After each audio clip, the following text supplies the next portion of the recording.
So this is session 5 for Masks, a new generation, part of Gauntlet Quarterly. This is 13 sessions across the first quarter. And it's kind of broken up by month. So we have kind of a changing cast that will be occurring here. What we know right now is I know Stephen will be back next month. A question of what character he wants to do. We know that Chris will be back next week, but we don't know. It's going to depend on how things shake out after that. It looks like Dynamo, he had been signed up, but it looks like his rehearsal schedule must have changed because he dropped from that. So we won't be seeing Dynamo at least next month. So that's where we are in terms of the sitch as it is. Let me very quickly restate the events, what I thought were the key events from last time. And then let's talk a little bit about what you guys want to see tonight. Overclock, you saw a lot of stuff involving your time powers. You had your dark vision. You saw about these mercenaries that were sent back, and you were able to interfere with 2 of them, and that proved that there was more time stuff going on. You also saw that your time powers were connected to Gabriel's awakening, and that there was certainly some dangers. You are the doomed, and you are the doomed for yourself and possibly the doomed for others. But there's a lot of time travel shenanigans last time. Mimic, we saw you kind of confront your mom a little bit, but more confront Janine about her role, and kind of ended a little ambiguously. Clearly she's not so far gone, but she is driven by what's happened to her, and she does feel guilty for what she did to Gabriel, but can't quite admit it. And then you were in the fight, and you saw these people with their adult grown-up identities, what happened to them when they grew up. That's a question there. And then Sarah, we saw you return home and blurt out to your mother details that seem to reveal that you were superheroing, and she definitively tried to ignore that very deliberately, didn't acknowledge it, refused to acknowledge it, called your uncle, who is the previous legacy bearer, who now works as a doctor, suggested that maybe you should wait a few years, and kind of pushed on you to rethink what you're doing, what Sarah's choices are right now, and indicated that he had a conversation with your mom some time ago about not letting you do this. But then, despite that, you were able to lead a triumphant battle against a couple of villains from the future and their past selves, and then you destroyed one of theirs future effectively with your release of various social media things, and the other one essentially turned over to the authorities. So those 2 people are off the table. And then Gabriel, you came back and you had some weirdness in your own household with your guardians that made you feel uncomfortable about having being watched and monitored and so on. You came back and spoke with the group about it and kind of opened up about that to them. You then went along on this mission. You fought against these future people, and before that whole fight went off, you got instructions from your keeper, essentially the person who is your advisor and what is the term they use for it in here? Oh, your caretaker, who said that you needed to destroy Overclock, and you refused, and you turned away from that, and you made it out of that fight, but you're not sure what the implications are of that. And while you guys did have some moments after the fight to gather yourselves together, many of you are still seriously messed up, seriously injured, emotionally and physically. Sarah, you've got 3 check boxes there. Gabriel, despite your resilience, 2. Mimic, you managed to make out of it not too badly, but I think there was some clearing of conditions at the end. And then Overclock, you are on the razor's edge here, especially if something were to happen that were to cause you to take a powerful emotional blow. So there are things to consider there. So that's my general summary of last time. Now, let me ask you. This is the first question I want to ask Stephen. You're going to change play characters next time? I'm not sure. I mean, I need to establish, I think, in this session, what happens to the rest of the team. Okay. Because if there's a natural reason for the team to split up, then it would make sense for Sarah to form a new team. But if the team is going to be sticking together, then Sarah would not abandon them and form a new team. Okay. And I do have a natural concept for another character that I could jump in with. Okay. That would fit the campaign. But well, and certainly we can talk with both Gabriel and Mimic about how you guys would like to handle it. I mean, are you imagining that you would like to put a cap on your character tonight, like have some significant life change at the end? Doesn't have to be an absolute thing. But we can certainly, at least for the moment, take you off the table. What do you think, Jesse? Yeah, I don't. It doesn't look like I'm going to be able to be at least in the next series of the game. I think it would be interesting to have some type of big shift or big kind of life altering moment, something different. Okay. I'm open to that idea, definitely. Okay, I've got a couple of ideas on that score, so I'll throw some things, and then and if any of them seem appropriate to you, you can latch onto that. Sounds what good. About you, Q? Yeah, I'm actually fine with that as well. Can you hear me fine? Yeah. Okay. You're a little quiet, but it's okay. Okay. I'm fine with that as well. It's something I could potentially wrap up like in a epilogue or something like that. So okay. If it comes up naturally, it's fine. Okay. And what do you think, Overclock? You're back next time. Yeah, I'm back next time with I think a whole different crew. I think the only returning character would be Steven, right? Right. For a session. We're set up to maybe put an exclamation point on the end of the Dooms story here, because we've been building up to this Imperionics conflict for at least the last couple of sessions.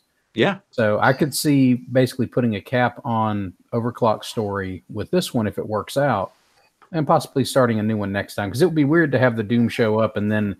It doesn't, because I think I'm just in section 6. I don't think I made it into either of the follow-ups. Right. Assuming that no one else drops, that's the case.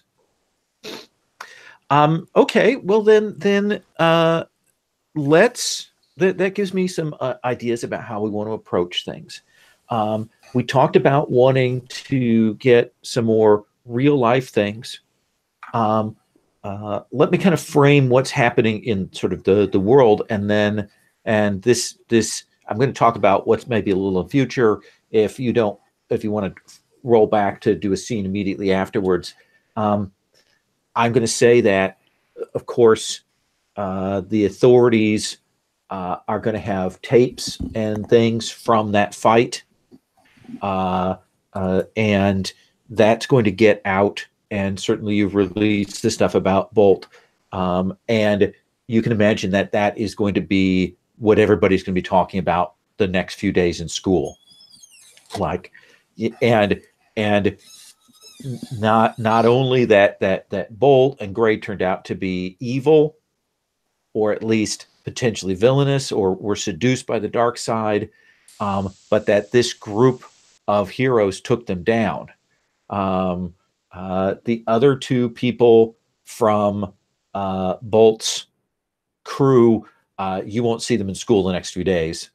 And I definitely think that there's a weird mix for you, Gabriel, of people being like, oh, wow, Gabriel's changed and he took down these people and stuff, and that, and other people being like very nervous because, you essentially got two schoolmates arrested, effectively, essentially turned, one of them is on the run and the other one, was turned over to the police. So there's certainly going to be that kind of reaction. And Overclock, Sarah, and Mimic, you'll all hear that conversation, perhaps a little more inside. There's a lot more people saying, who do you think Overclock is? Who do you think Sarah Sparks is? Who do you think Mimic is? People asking about that because they're now certain that you go to the school. And so there's a little bit of that kind of pressure, that identity pressure that's happening there. So as team leader, Sarah, would you like us to start with like a once around of individual scenes, or did you want to do anything with the team before we kind of roll out? I think I was going to suggest that the team sort of take a break from costumed activities for a little while, because it sounds like the Imperionics, they don't know Overclock's civilian identity. They've been targeting him when he's in costume. So I think we can afford to lie low for a little while and just recharge. Okay. So then let's do some individual stuff, and let's go ahead and start with Overclock then. Overclock, what do you want to do? How do you want to maybe clear some of your conditions? Ooh, I definitely need to do that. Let's see. I think we did the victorious celebration, I think, triumphant celebration last time, and that's how he cleared one of his boxes at the end of last time. Yeah. And I think at the very end we had we did have a conversation where Overclock revealed his identity to his teammates. And so that was not necessarily reciprocated. Yeah, yeah. But I think from his perspective, maybe he shared a vulnerability. Would that possibly count for that? Maybe working. I think we resolved on that with the vulnerability. I'm pretty sure we did. I thought we did the triumphant celebration part.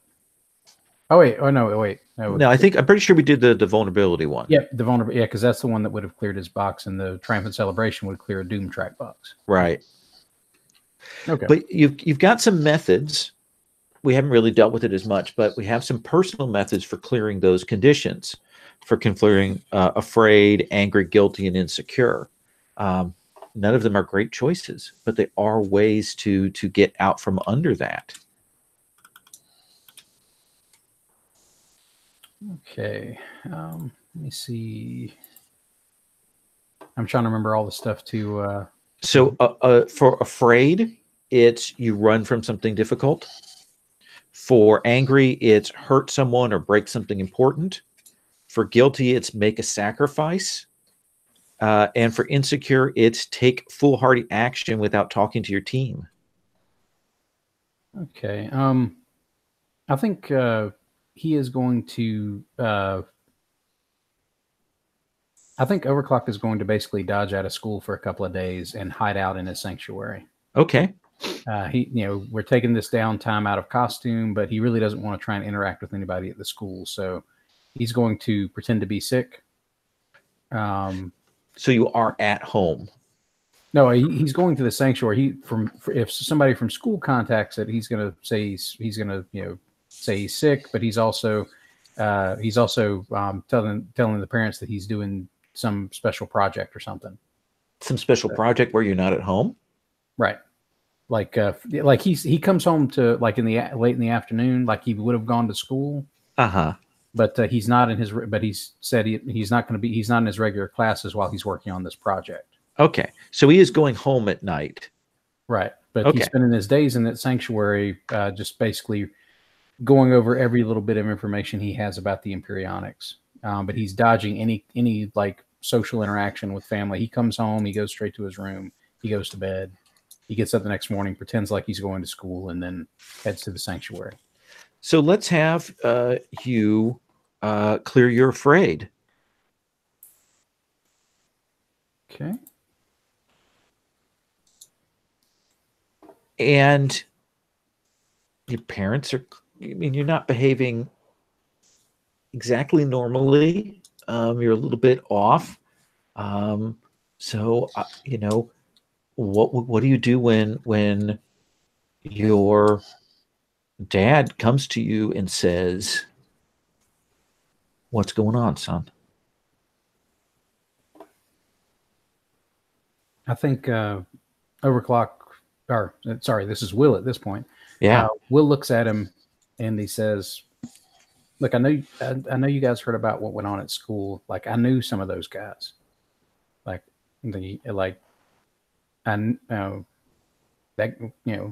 That Bolt guy was in a couple of my classes. Really? Like just a couple, because he was a senior, but like a couple of the electives, like we knew each other, and I would have never thought that he would be trying to kill somebody. I mean, that freaked me out a little bit." He says, "You know, we live in a really weird world these days. When I was a kid, there was none of these put supers in the same schools as other kids. You know, it's always it's something that worries me, but you know, it's the way that we are now." Well, that's the thing. I mean, everybody else is cool and interesting and just regular people to talk to, but just to suddenly discover that about somebody. I mean, I guess regular people can be crazy and mean and murderous too, but like I knew that guy. Like I saw that guy every day.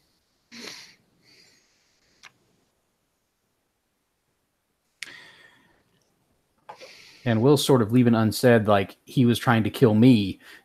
Right. Particularly. He says, you've got options here. If you don't want to go there anymore, we can make those arrangements. But the fact is that this is the world that we live in.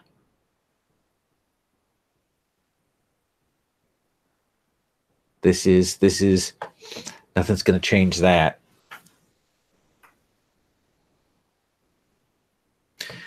And I think you've got to be smart about it. That's the way that we survive here in Gauntlet City. Normal people living their everyday lives. You keep your head down. You avoid anything dangerous. And you live smart. Your mom would kill me if she heard me talking like this, but that's the blunt of it, son. I think you need to push your danger down one and push your mundane up one. Okay. He's telling you need to hide. I think I'm going to try and resist that. Okay. I know he thinks I should do that, but Will thinks he's way too dangerous for that. Yeah. Hiding just makes things worse, really. You're hiding all the time right now. I know, but He's not consistent. He's a teenager. Yeah, fair enough. All right, so let's have you go ahead and roll flat. That is a 4, so I do not resist that, and I get to mark some potential, I think. Okay, so you get to mark potential. I think you're going to mark hopeless. Drat. And I do think we are going to push your danger down 1 and your freak up 1. I think that's fair. I think the message doesn't quite land the way your father intends it. And your father says, well, we'll talk about this later. Don't forget your sister's recital is this week. Okay. What day this week? Is it Wednesday? Wednesday. Okay, and then he's gonna as soon as his dad turns his back, he looks a little panicky and like as soon as he can without like knocking his dad over, he's gonna run down and check the calendar. Okay. And the calendar will be normal again. He'll breathe a sigh of relief at that. Let's come to Mimic. You just saw, into some people's identities and lives and how dangerous they can be. What's Mimic's reaction in the next couple days? Are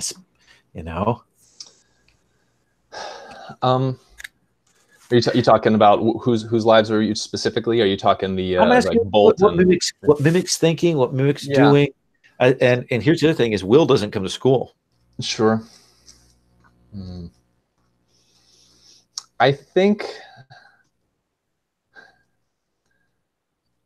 Mimic has kind of a couple of different things going on in her brain. I think one is we probably see like a montage of like most hours that she's not doing homework or not at school and whatnot, or not with a costume on. She's probably at work, doing an internship at her mom's CPA office. And I think we see her doing she takes home like a small paycheck from that. It's a little paid internship that her mom's got, for a bit of a gig. And I think you see her stashing away all that money in an envelope marked Janine. There's a lot of the conversation, I think, with Janine last session, really made Mimic realize it's not just, not just like prejudice. It's like, no, guess what? I really hurt them financially. I hurt them, their family and whatnot. So I think I'm like just socking away money, trying to get ready to like pay things back there as much as I can as a teenager. Sure, absolutely. And let's see, angry. The way you clear angry is hurt someone or break something important. Are you gonna kind of not engage with that? Are you gonna leave that hanging there? I think I'm gonna leave that right now. I think she's still angry just in general about a lot of things, but also trying to figure out how to make amends on this one. That makes sense. Yeah. So do you stay out of costume? I think I've been staying out of costume, Okay. For a little bit here. I see that you took a new move with your potential. What did you take? Yeah, so I took the option to take something from another playbook, and I took something from the Transformed. I took Be the Monster. Okay. It says, when you frighten, intimidate, or cow others with your monstrous form, roll plus freak, and yada yada, and you can get effects from that. I figured it could be a natural progression from her ability to, her substance mimicry, if she's in some type of like some type of form that would be disturbing to someone who hadn't seen that before, that would easily fit there. And especially with her kind of getting more comfortable in her skin, plus the anger, it seemed to fit. Do you want to go talk to Janine? I mean, she's at school. This whole thing has kind of freaked her out. Not only that they were supers in school, but that they were villains, which makes them doubly dangerous, and even more guilt because Gabriel apparently saved the day. Yeah, I think yes. I think I would like to go see Janine, and I will bring along the envelope. And I think it's time for a bit of a reveal with Janine to see how she responds to things. Where do you find her? I think it's probably after school, maybe. Okay. You know, I don't know if she walks home or whatnot, but I think it's somewhere off of school grounds, not at home, anything like that. You know, maybe I catch her at a bus stop or something like that. And she's still hesitant after that conversation that you had. You kind of said for her to that you needed space, and she's like, "Hey, hi, Janine. Hey, how are you doing?" Oh, okay. A little Yeah. freaked out from stuff this weekend. I get it. A lot of crazy stuff happening, right? Yeah. Sure. How's your family doing and you? I don't want to talk about that. Okay. Did you need something? Yeah, I think I look around and see if anyone is looking, and then I hand her the envelope with the money in it. And she looks at it and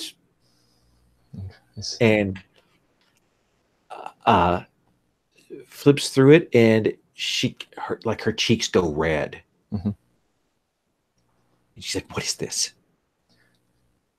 It's all I could save. I'm working as many hours as I can. And I think it's a gosh, how do I want to approach this? So I'm thinking like you might not realize it, but I owe you that and a lot more. No, I don't need your charity. We don't need your charity. It goes to shove that back at you. And I think I'm trying to like give it back, and there's kind of a moment like, it's not charity. I owe you this, and like I think in the heat of the moment, my hands turned to paper. You know, in the holding the envelope and holding it to her. I'm like, I owe you this, and I don't know if she sees that. Yeah. Let me have you. I think we're provoking. Sounds good. Yeah, this could be bad. Let's have you roll. Okay. Let's see here.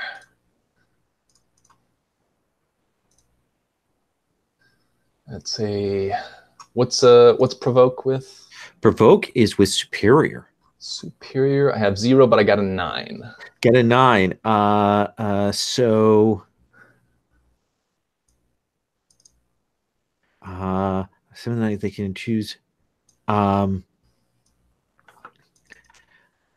think you are going to get. I don't think you have influence over Janine, right? No.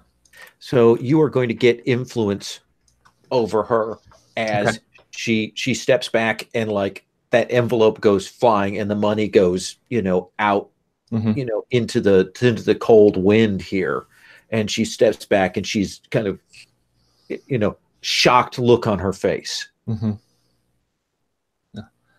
I was trying to help. I didn't mean to cause any damage. I didn't mean for anyone to get hurt. I'm trying to figure this out. I talked to you the other day. I was trying to help, and I messed up, and I'm sorry, and I'm trying to fix it. I don't know how, and I've been afraid that you wouldn't even want to be my friend anymore, and I've been scared, and I've been trying to do this, but I couldn't not try to help any longer, and I think I just fall quiet at this point and don't know how to continue. And the reaction there is, of course, they overreact. Get away from me! And she like steps back and like shouts out. Everyone looks, and she turns and she runs. Yeah, I think you see Allie look around, see everyone staring, kind of hunches forward, just feeling like a total freak, and I think she slowly picks up the money and then hurries to leave. Okay. I think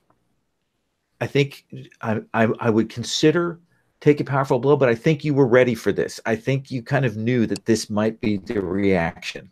Yeah. But you've done what you needed to do. I tried, and I'll find another way to get the money to our parents or something like that. But yeah. Absolutely.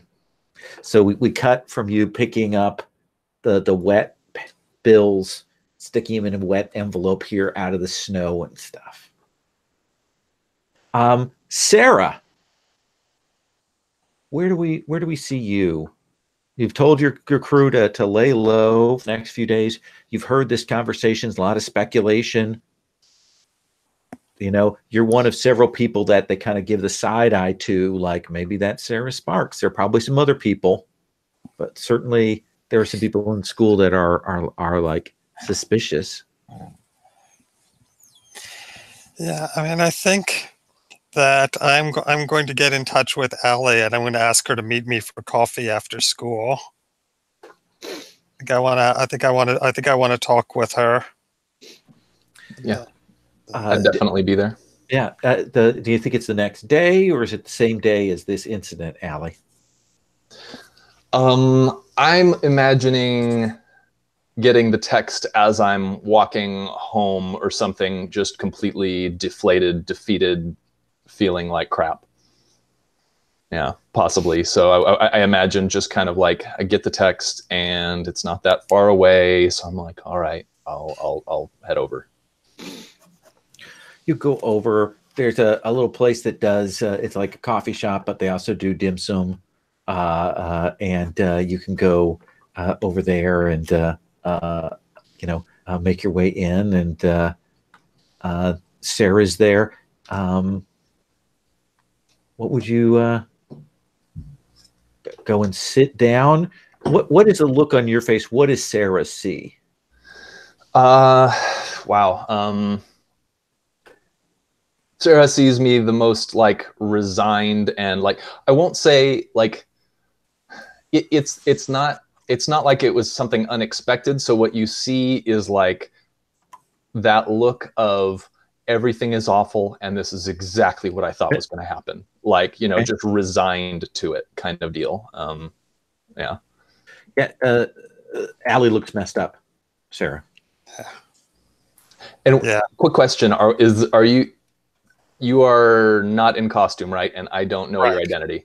Right. Okay. But we've been friends for a while. We were friends before you got your powers, right? And so I mean I think I've snagged a corner booth. Yeah. And I'm sort of wave her over. Yeah. I mean, I slowly trudge over there. Yeah. We'll say, hey there, Molly.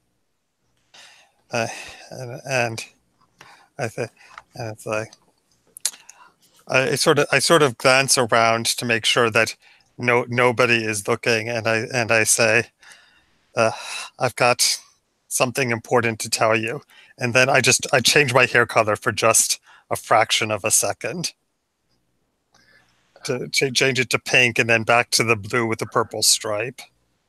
Yeah, and puzzle pieces kind of fit together in Allie's brain, and I think the reaction is like, man, I don't think it's super extreme. I think it's like just kind of like she's in this bad headspace, just kind of this like almost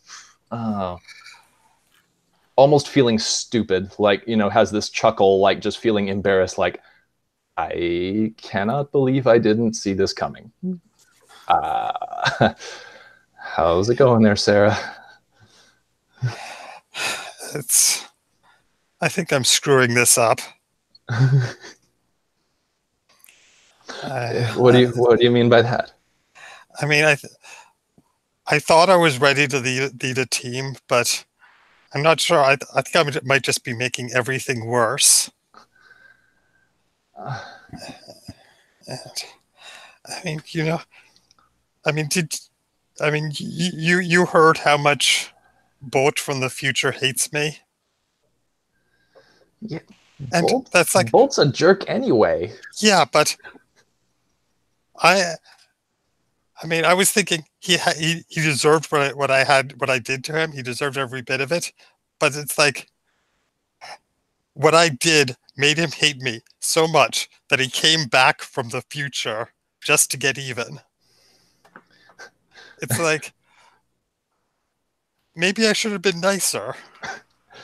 Well, I mean, maybe, but did he really give us an opportunity to be very nice to him? I don't know. Yeah, he's can't. Yes, that happened. Yes, he's so pissed at you in the future, but I don't know. Sometimes jerks are just jerks. I don't think you can blame yourself for this one.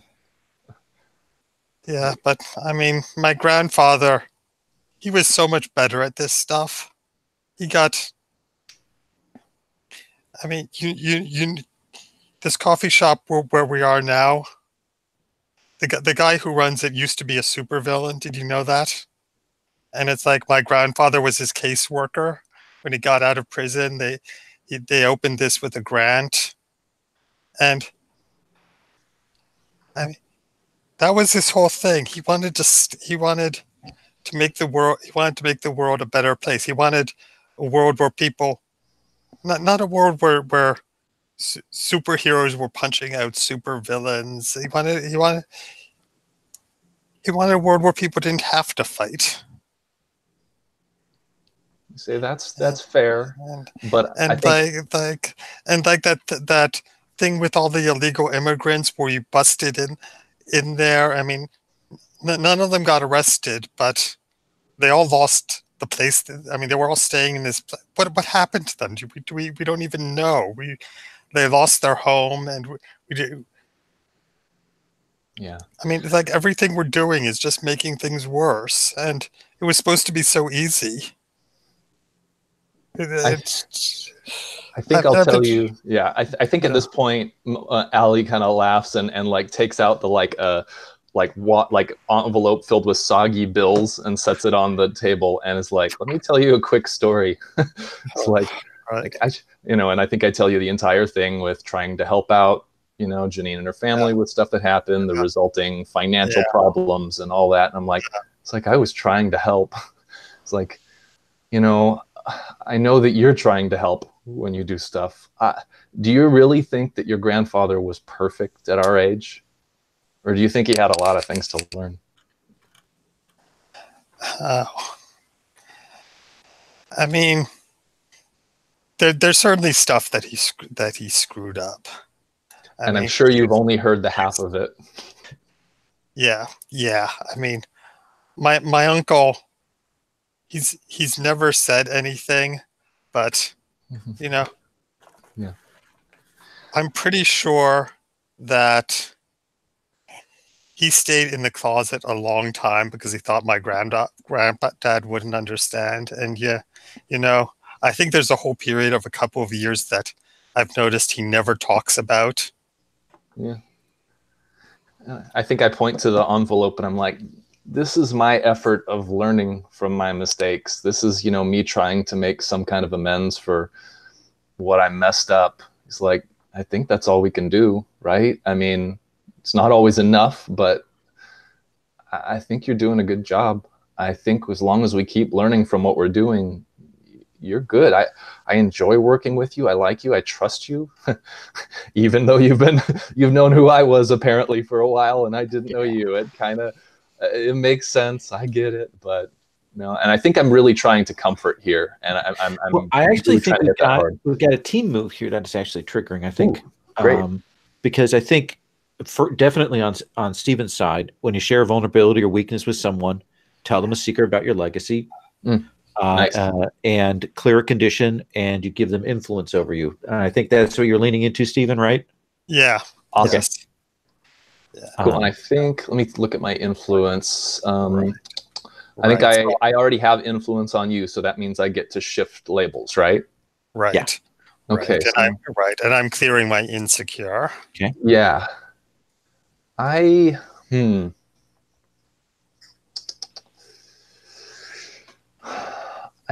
think, oh man, your superior is already, and your savior is already at 3.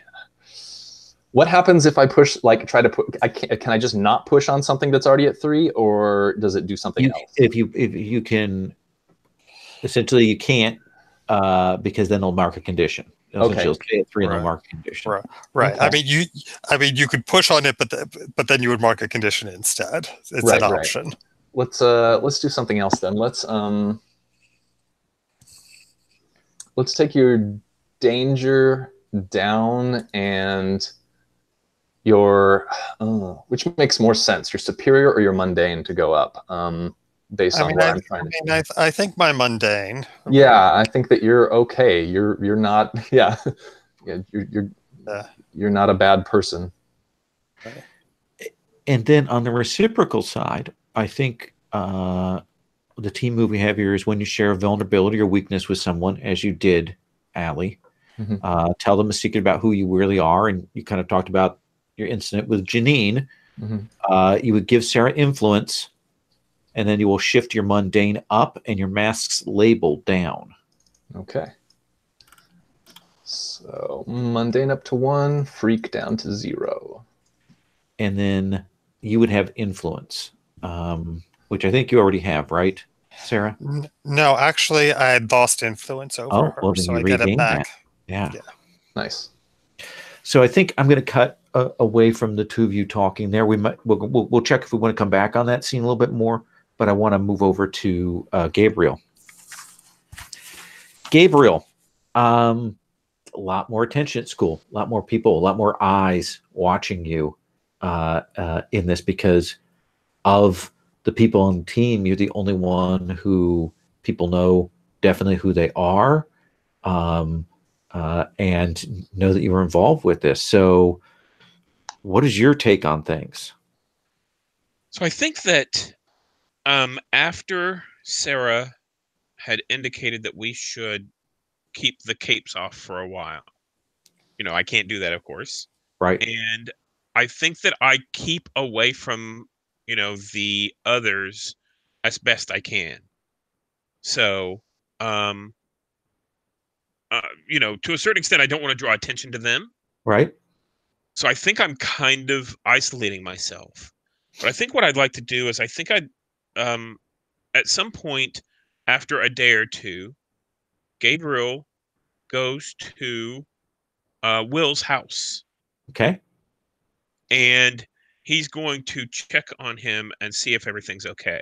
Okay. I will say back home for you, RoboDad is back up and operational, and you haven't yet heard from your caretaker. Okay. But you go to Will's house. Do you call ahead, or are you just showing up there?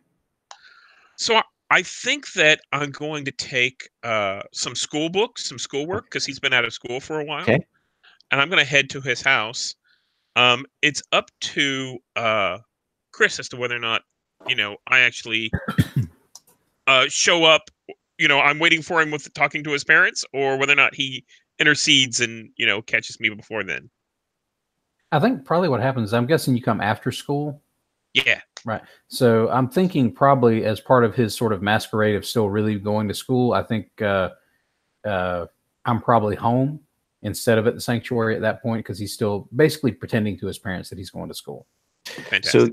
So Gabriel isn't going to give up the ruse by arriving and saying, "Oh, I brought schools," because of course Will hasn't been at school. Oh, he may very well do that, because I don't. Well, that's what I'm asking you. That's on your decision there. So I think Gabriel shows up and knocks on the door and asks for Will.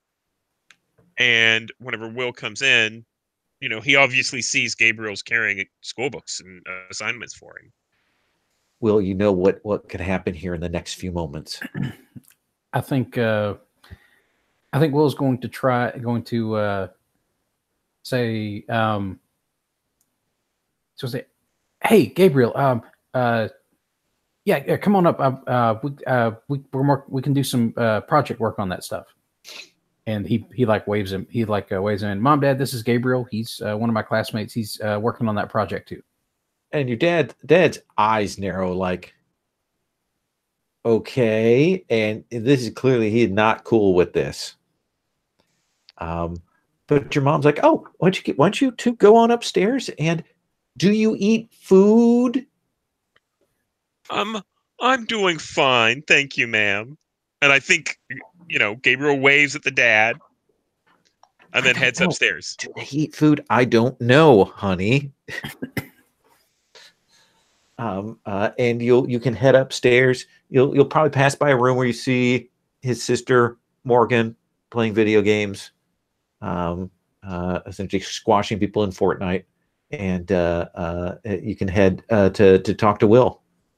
So once we get into your room, I think I closed the door, and I say, "How did you know that I had a project that I wanted to work on you with?" I don't. I was just trying to make sure you didn't blab to them that I haven't been at school. Oh, well, I came here to ask for your help. I think you're the one who could probably help me the best. Okay. I'm usually not particularly great at helping, but hey, I'll give it a shot. What are you working on? Well, I think so. We talked about, I think during the last session, I mentioned that Gabriel's caretaker, David, but he's talked about to everyone saying, there's this invisible voice that talks out of the air to me. I think Gabriel said that, told Overclock and the rest of the team that David had asked him to take Overclock out. And Gabriel says that obviously David has something to do with the future.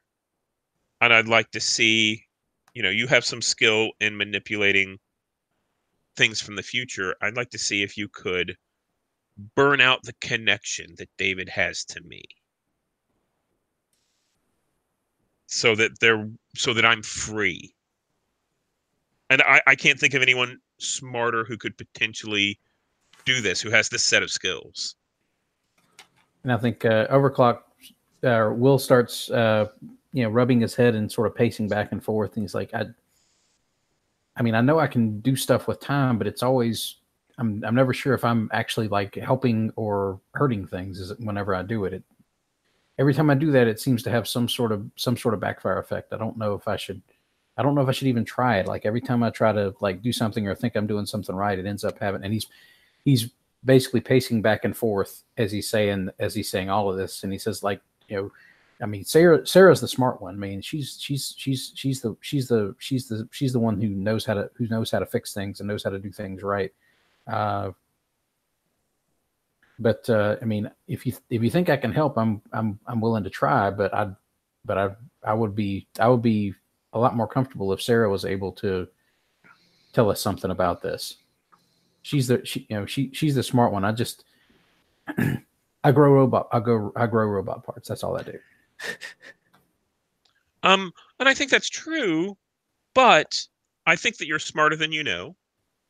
And I think that I'm mostly concerned with, I don't want to draw too much attention to this connection to David with someone who could potentially be dangerous. And Sarah, has connections to the rest of the supers world. And I'm in enough trouble with my parents and, the rest of the organization. They have come through and they're keeping an eye on me. I think if I went to Sarah, they would know what was going on. But nobody knows who you are, Overclock. And I think that you're my best bet. And I'm seriously concerned that David might be able to do something that I haven't seen yet. Like, I don't know. Could he change me? Could he take me over? I don't know. Whatever it is, I think that it would be best if he's obviously doesn't have my or our best wishes at heart. So I think to a certain extent, we're in this together. Okay. How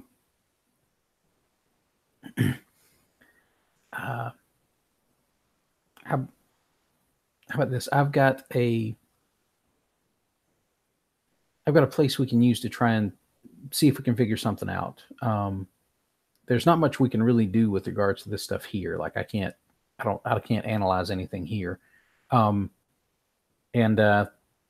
Will opens up his closet door, and inside is a opening to the teleportal to go to a sanctuary. I've got a place we can go to see what we can work out.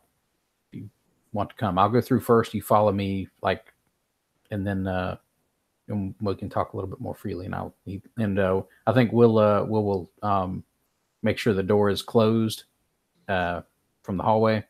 Absolutely. And he will leave a psychic construct there to warn him if somebody tries to open the door, so that they can so they can pop back. And I can't tell you how much I thank you for doing this. I mean, oh, don't thank me yet. I could still screw it up. That seems to be what I've been doing a lot lately. All right. And so, how do you want to do this? I mean, the obvious choice is unleash your powers to try and bust those things.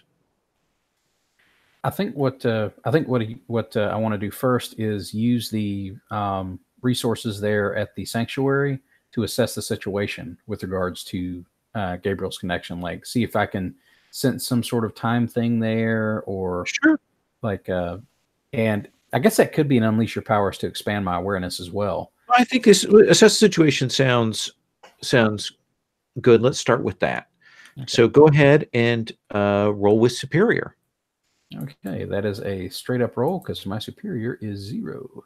And a -2. Yep, because I've got a condition for almost everything. I'm a man. I'm a man for all conditions. Ah, that's a 9. -2 is 7. So that is a 7. You are very lucky there. So you get 1 question. Okay, let me see what my questions are from that.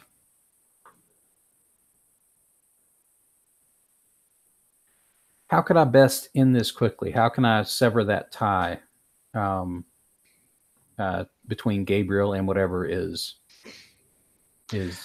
talking to him? I think the fastest way is what Gabriel suggested, is using your time manipulation powers to try and sever that to create a kind of a quantum fluctuation there that will create a chaos thing such that info and commands can't go down the line. Does that seem fair? I think so. Okay. So that would be unleash your powers. Okay, and you get +1 because of the assess the situation.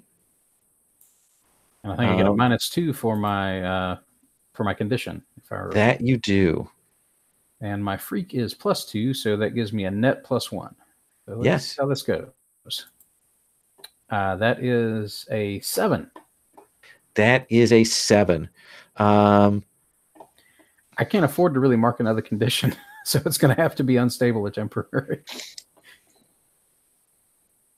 And actually, that sounds fine to me. That sounds great. That makes for a good story.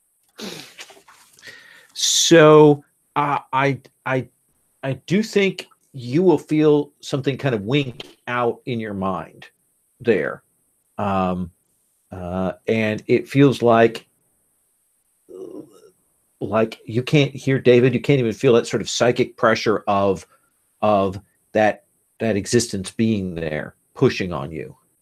Sort of like I closed an eye and I didn't realize it was open to begin with. Yeah, but at the same time, there is that pressure, like this isn't going to hold. It will last for a while, but you've got a window. Perfect. So what I was actually angling for there was to support Will by letting him know that he was stronger than he thought he was. Absolutely. Yeah. So let's have you go ahead and roll. Is that my roll? That's a mundane for you to comfort and support. Yeah. Oh, well, that's a mess. I've got a -2 to mundane. Okay. Let's see how that goes. I rolled a 10, so that gives me a 8. Do I have a condition that subtracts from that? Angry. The subtracts from it, so no. Oh, okay, good. So I'm not angry. So that's a total of 8. Okay. So on a hit, they hear you. They can mark potential, clear a condition, or shift labels if they open up to you, which I think he did. I think so. Will definitely was down on Will there for a while, so he vented a lot. What do you want to clear? Ooh, let's see. I think maybe at this point he would clear insecure, like he sees that he could actually do something, even if it's temporary, he actually like had a positive impact. He was able to do what Gabriel had asked. So that makes sense to me. And you know, this is the first time you brought somebody into your sanctum. What will they notice about it? Just give us a quick view, and then I'm going to cut back to Mimic. Well, I think the main thing you notice is that as Will's working in there, you notice that sort of psychic construct, nano presence that like sort of reforms into whatever he happens to need. Like for the assess the situation, it formed into like a multi-dimensional view screen, and it's always floating close to him while he's in there, attempting to help out. Let's come back. Allie, Sarah, my sense was that you were happy with how that scene. You didn't want to continue on with that. So Allie, what's the next step for you?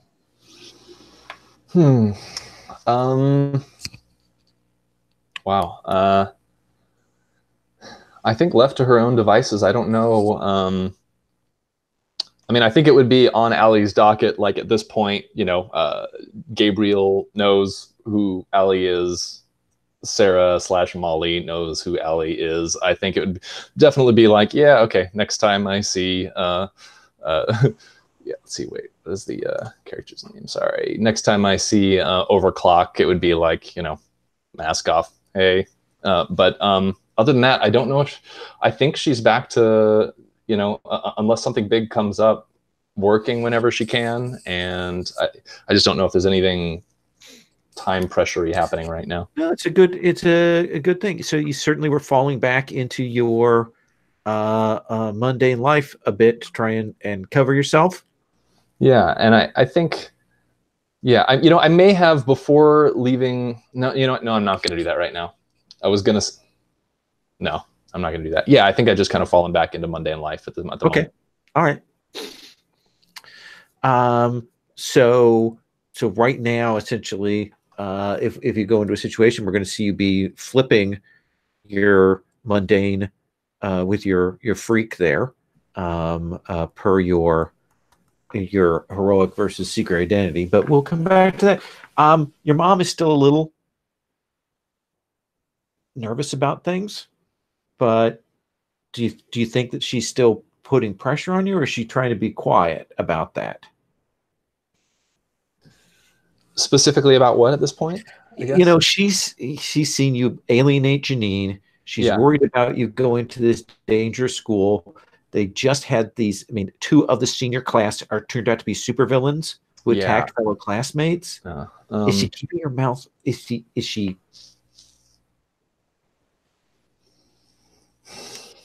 Or do you think she has something to say to you?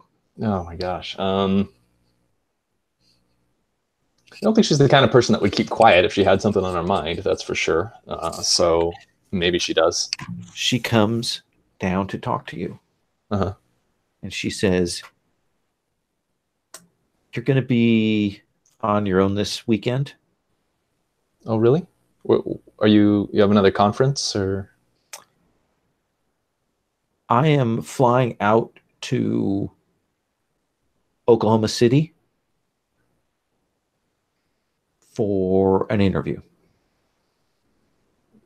Wait, what? Wait, what? An interview? Yeah. What? You're not thinking of taking a job there? There are a number of credit card companies that are set up in Nebraska and Oklahoma. And I was called by a recruiter with a very substantial offer. So I'm going to go out and do a series of interviews. I think the anger starts to boil over a little bit here. It's like, but Mom, this is my home. My friends are here. This isn't fair. What do you think you're doing? How could you do this to me? Like, I can't leave now. I'm in the middle of school. I have people here. I'm finally making more friends. Why are you doing this? Doing this because I'm the adult. And she stands up.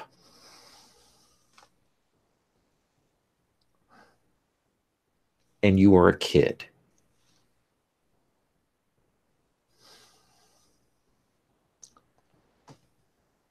Ooh. Is this happening in the living room? Yeah. Okay.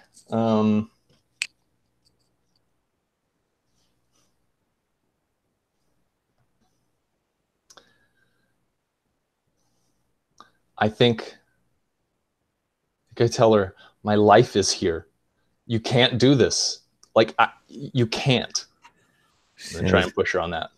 She says, are you going to try and provoke her, you think? I think I'm really trying to escalate this. Yeah. All right. Then let's have you roll a superior. Okay.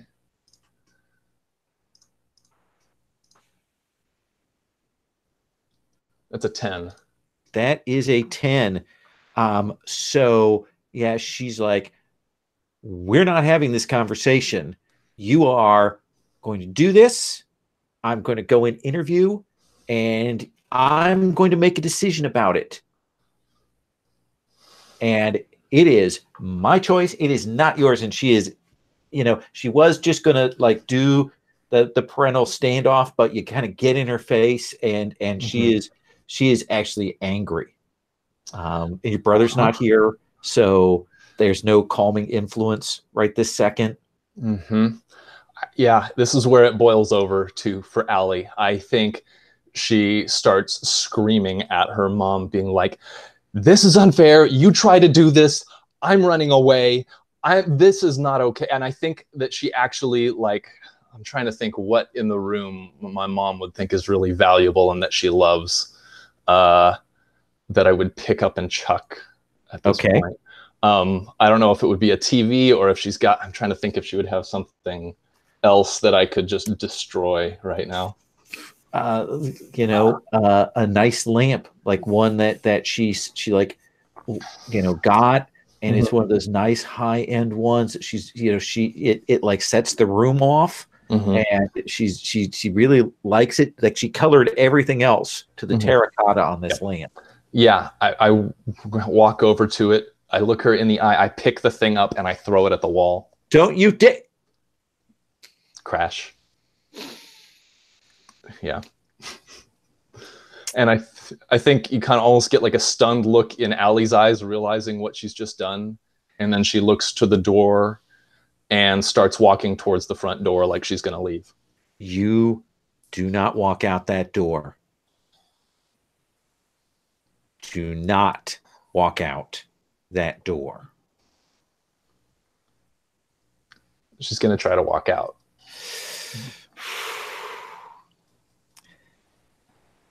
You've provoked her.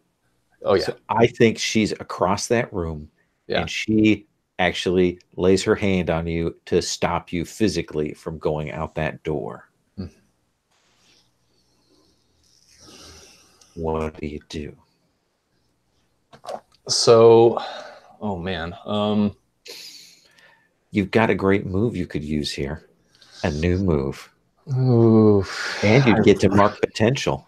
No, this isn't how I saw it going down with her, but I'm kind of really loving this. All right, I've got my hand on the doorknob. The doorknob, let's say it's like brass or something like that.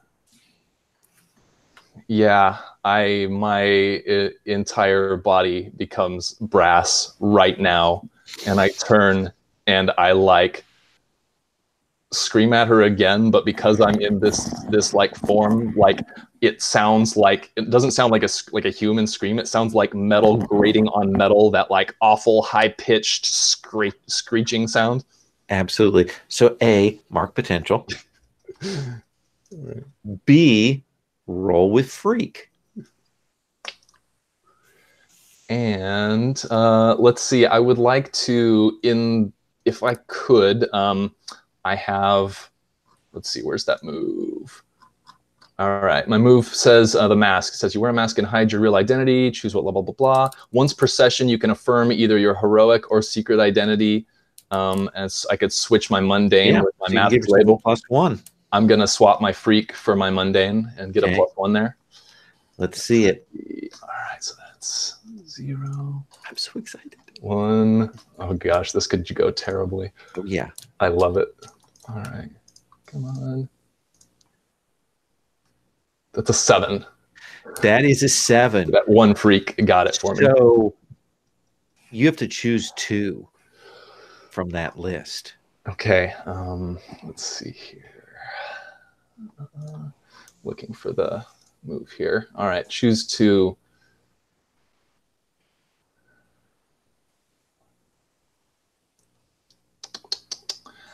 I'm definitely going to frighten others I had not intended to scare. I imagine my brother's probably home.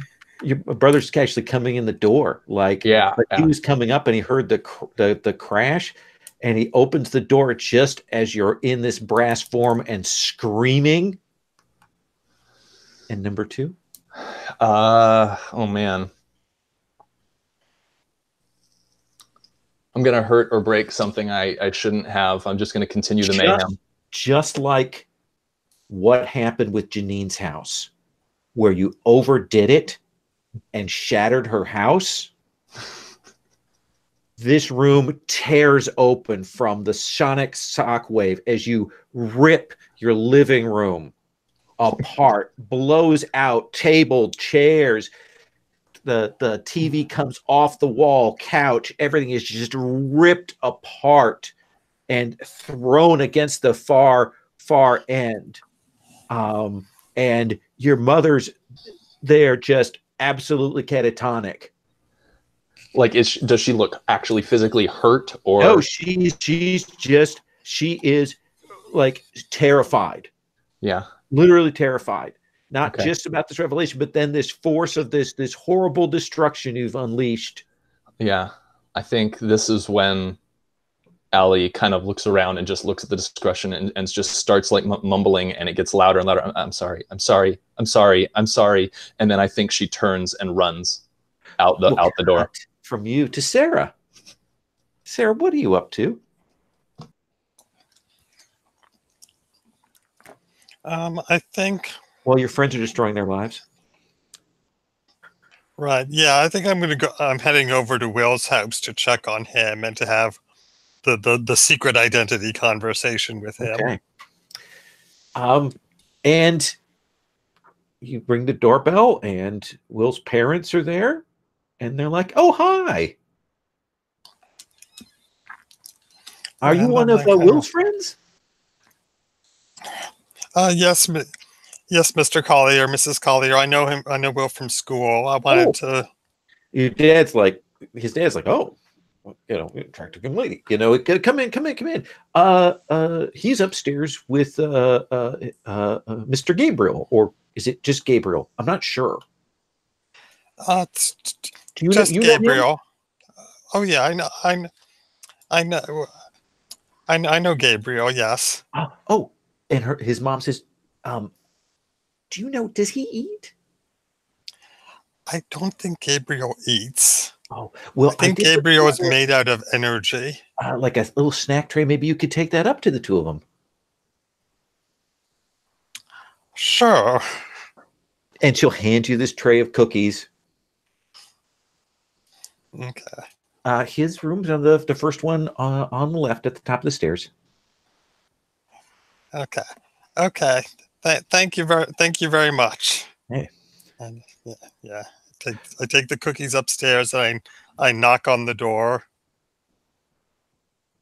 I'm busy, Mom. It's Molly. I'm busy, Mom. Molly from school. I'm busy, Mom. Aha. Okay. Yes. I am going to examine the door from a burglary perspective. It is super. This is a household lock. It's a and pop, and you will see Will there. He's reading a comic book. Kind of keeps turning the same page. I'm busy, Mom. Hey, Mom, get out. Yeah. I'm going to shut the door, and just look over the room. Wow, his room is. It's just What is the thing that completely undercuts his goth image that is present here in this room? oh the pink teddy bear. It's very old. It's it's obviously been very loved. It's missing an ear and one of the eyes, and yeah. Um, and I think you're in your sanctum, and you actually have that security, those alarms, so you will get your construct is activated, like, and then it activates again, and then it activates again. Oh crap! We gotta go back, quick! And he shuffles Gabriel to the portal. Okay, so you guys will pop into the closet, and he looks out cautiously, and he sees Molly in there, right? Yes. Yeah. He's like, and he opens the door like, Molly? Hi, Will. Your mom had set me up with some cookies. Okay. Gabriel's here. Gabriel. He's like, he just came over. We're working on a project, and like something with photography. You were setting up a dark room or something in the closet.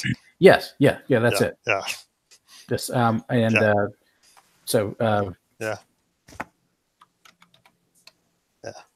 I think it's the construct is still over there, by the way, because Will hasn't had the presence of mind to shut it off, so it's still going.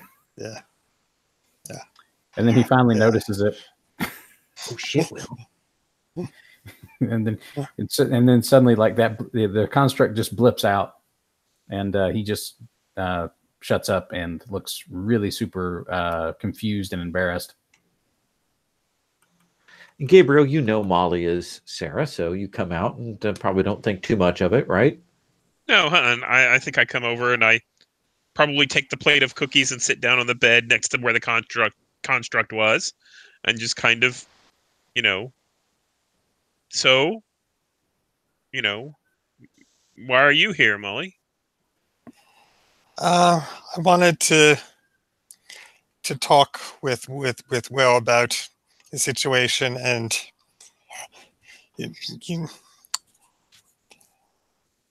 I was going to tell.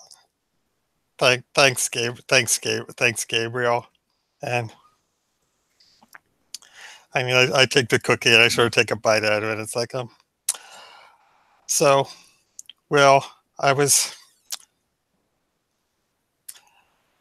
came to a decision about my role in the team, and I was just talking to Mimic, and I do the thing with my hair, and it's like, I think Will he was sort of moving to stand between you and and his old pink teddy bear, just sort of obscure that, and then he sees the flash of hair, and he's like, and he almost jumps back and stumbles against the shelf. You're Sarah? Yeah. And at this point, Gabriel says, I didn't think we were supposed to use that name. It's all right when we're alone, Gabriel. Okay. Yeah. And Will just looks around and says, he says, I am the stupidest. God. Oh, well, I'm good at this.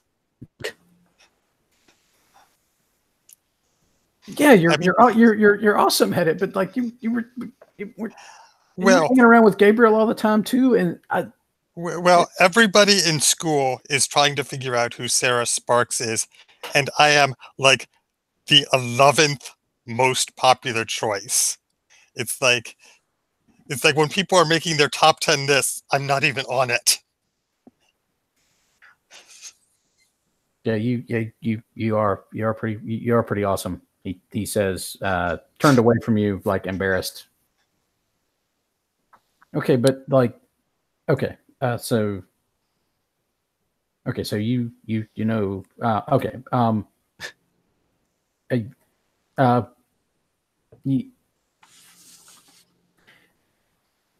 Gabriel asked me to help him with his weird psychic voice thing, and I think we managed to do something good with that. And he turns desperately to Gabriel to fill the void so he can stop babbling. And so I say, you know, Will was very good at helping me out with my problem because he has experience in the time travel arts. Yeah. Oh, yeah. I mean, I can absolutely see how it could easily disrupt your quantum link, but I would think that would just be a temporary effect. And probably the next time you reboot, take a new configuration, it would reestablish the link. Or do you think that he broke it permanently? And it's like I'm getting out this scanner, and I'm sort of examining Gabriel. Like, oh, while I'm talking, it's like, no, this is definitely temporary. But yeah, it's clearly inactive. That is really interesting.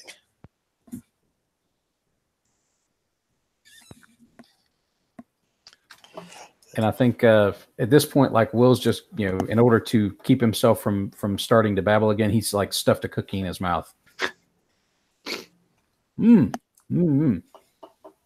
And are you blushing? Oh, of course. And it's really apparent because he's kind of pale. So like blush on him is like really ridiculously exaggerated because of his skin tone.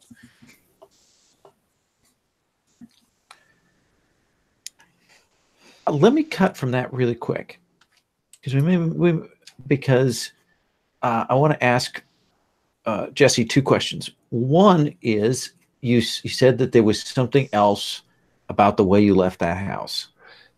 Yes, I thought of it like as soon as I stopped talking, and I realized, oh gosh, this is too good. I want to, I mean, living room's broken. Mom is like wide-eyed, freaking out, not even responding. I run, but I think as I turn to leave, probably the envelope of money with the name Janine written on it falls out of my pocket.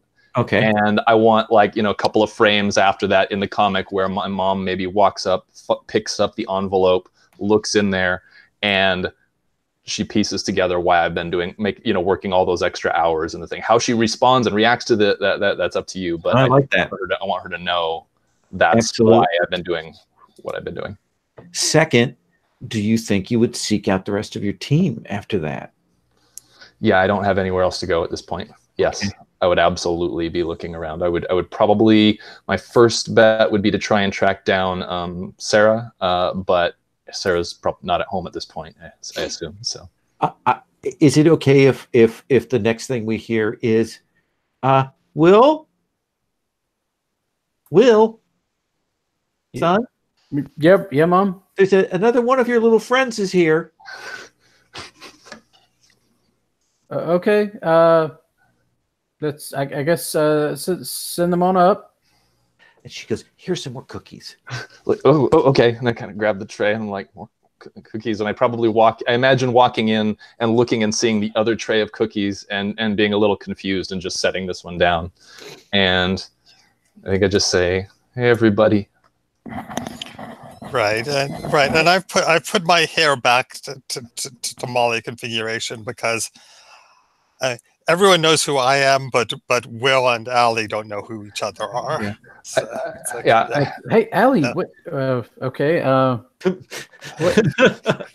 I'm out, and then he thinks for a minute, and he goes, "Wait. God damn it!" Yeah, at this point, I'll just reach out and touch the wood door and, like, just for a moment, be like, "Hey, it's me. Allie, mark potential. And I think this is a good point for us to take our 5-minute break, and then we'll come back and we'll see what the four of you are up to. Okay? Okay.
unmute.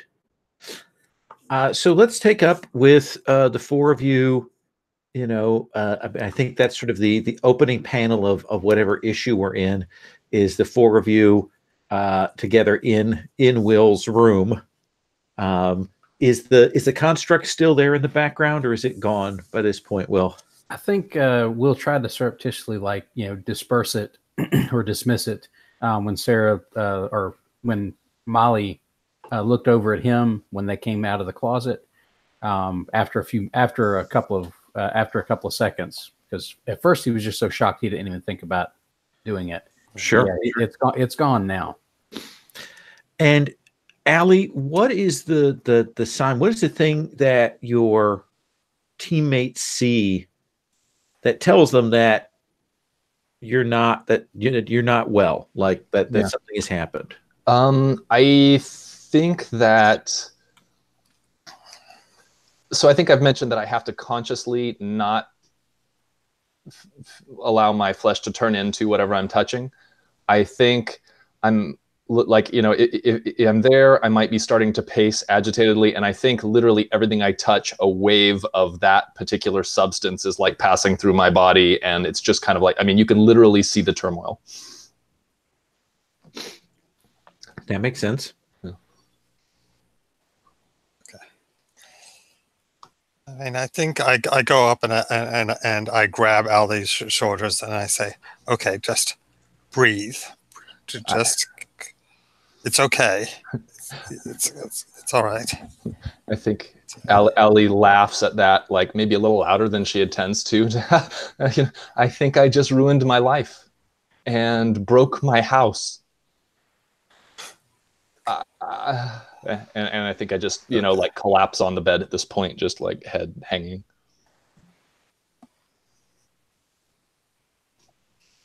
Yeah. It's like, and I'm saying, we'll fix this. We'll get through this. I think I look up and look around and I'm like, well, I don't, maybe, but for now, could I possibly stay at one of your houses for a night or two while I figure things out? You can stay at my house. I think I look over and I smile, like, thankfully at Gabriel. I'm like, thanks, Gabriel. Yeah, I'd like that. Let's see. I've got a space that you can crash if you need to, but it's not really comfortable long term. It's all like, it's all like overclock stuff. It's all shiny and metal, and there's a overactive computer program that is constantly trying to get you to do stuff or try to help you do stuff. So I think this is the moment where we start to see the like constantly shifting skin kind of slow down and stop, and she's like kind of looks around. That's all three of you that have shown some kindness and some compassion here, and I'm just realizing I actually have some people who know me for both of my identities and actually give a damn. So I think I'm just like, thanks everybody. I really appreciate it. Yeah, Will's known you completely for like maybe 5 minutes now, I think. That's okay. Yeah. But he like holds up the cookie tray that he's been eating off of for the past couple of minutes. I'll take one, and I think I'm like, my hand momentarily turns into like a cookie, and texture, and I banish that as quick as I can, and then I and then I eat the cookie. Definitely. Oh, does that happen sometimes? Like if you pick up a slice of pizza, you like become pizza? I try to avoid that kind of thing whenever I can. I haven't really tested the limits of it too much, but I don't know about that one. I definitely turned into some kind of like cooked dough, like, my hand did for a moment.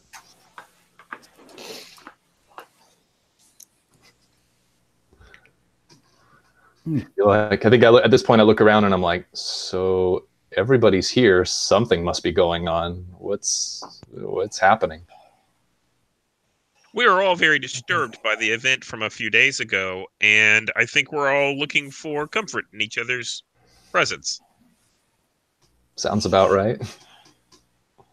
Actually, I was kind of hiding like a chicken shit, I think. And Gabriel showed up, and like I was able to actually do something to help him, and that was a little bit better.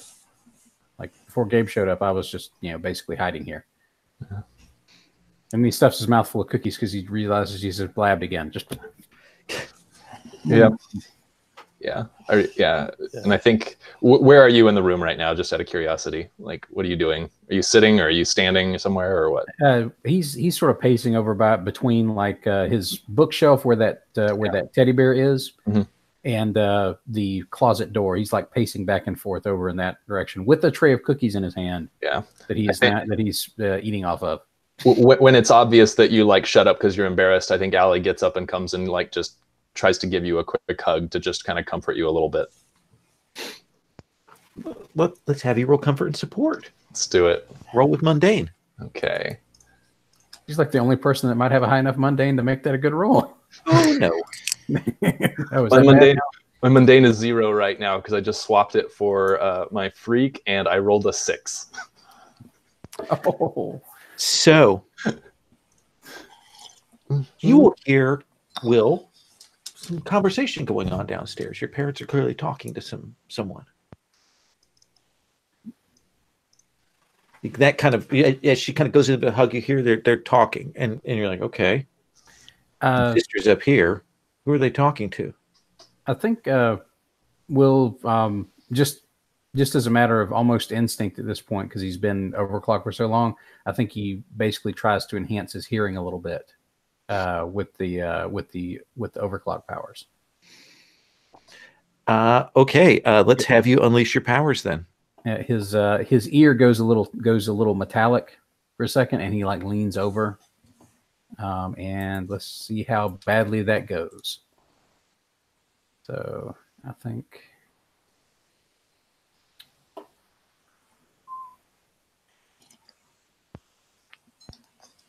Okay, that's a 6 on the dice. I have a 2. Have a 2 freak at this point. Okay, but I think I still have one of the conditions that affects my unleash your powers is hopeless. Hopeless, yes. So let me see if I've still got hopeless. I know I cleared one. Yes, you do. Yes, so I get a 6. So I have mark potential. Okay, and that doesn't go well. Or it goes really well, and I hear way more than I want to hear. I think you hear the voice of Dr. Allset say, yes, I'm from your son's school, and why don't you two sit down right now? These are some of Will's other classmates. There's a project that I'm working on right now. I think Will's like Will spits cookies like unceremoniously like onto the bed. Fucking Allsep's downstairs.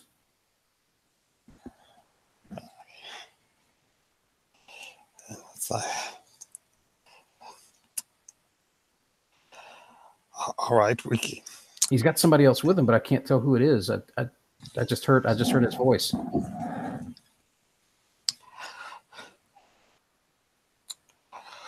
All right, I'll distract them while you get away.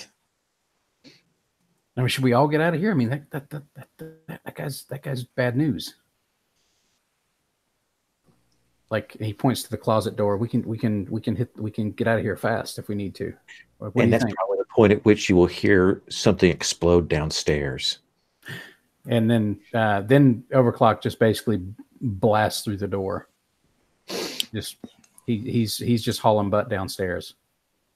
You will come shattering down those stairs. Probably hear your sister shriek. And no, something's going on. Hang on, I got to go offline. And smash down into the downstairs, and you will see that there is this figure with this mask pulled over her face, and you can see that she is turned into wood, and she has bent up this metal table to pin your mom and dad. You'll see Alset's there, and you will also see a figure looks like made of some kind of purple quartz, who looks remarkably like Gabriel. And Allset says, so it's upstairs then, is it?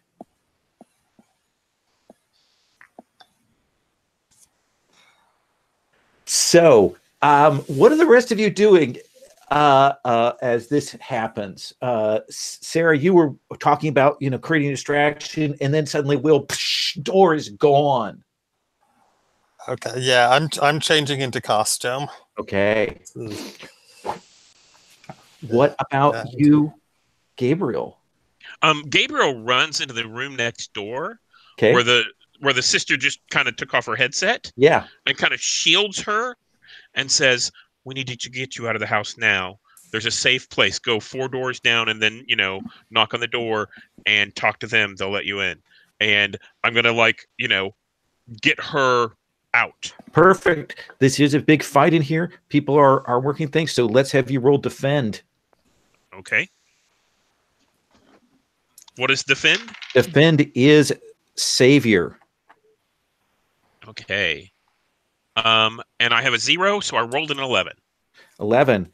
So kind of get her out that window to the ground below kind of thing. Uh-huh. Yeah. Okay. So that she can get moving, and she'll be kind of stunned. Suddenly super heroics in her house, and suddenly she's out. But they do drills for this kind of thing. If there's a superhero attack, you run to your neighbor's house. That's right. It's like a fire. As soon as she's out, I'll move to the front of the house where the door is. Well, we'll come back to you in just a second. I just come from that direction. Yeah. Okay. Mimic, what do you do? Yeah, I see those two go out the door. One of them relatively explosive. Changing. Yeah. Change costume. Yeah. I drop to my knees. Gabriel's out there. Yeah, I think Allie drops to her knees, and you see her stick her face down through the floor, basically, kind of becoming, just melding through the floor, and then peeking out the ceiling just straight down below to kind of take in the situation. I think you'll see this older woman with a mask remarkably like yours, wrapped his parents up. You'll see Dr. Alset, who you saw briefly before in the past. And you'll see this person who looks like Gabriel, who looks up at you like, hello.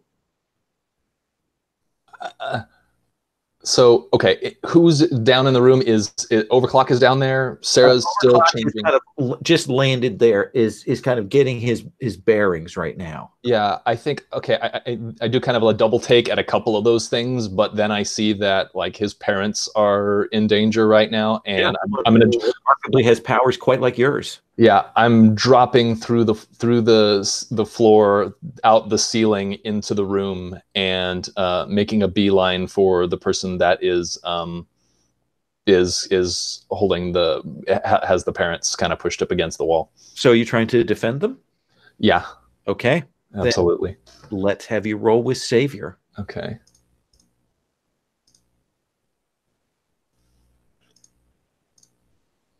That is a 6. That is a 6. Ooh, question. Team pool? Team pool. Yes. Team pool. Let's look at the team pool. We start with 2 because of Sarah's ability. So let's look at the team pool notes. Sarah, do you have influence over everybody? Yes. So that's 3. I don't think we have a defined purpose yet. We don't know what's going on, so I'm not going to say same purpose. I don't think anybody mistrusts anyone. I think you have established everybody trusts each other now. I do think you're a little ill-prepared for this. So we are going to say then that will be 2 team in the team pool.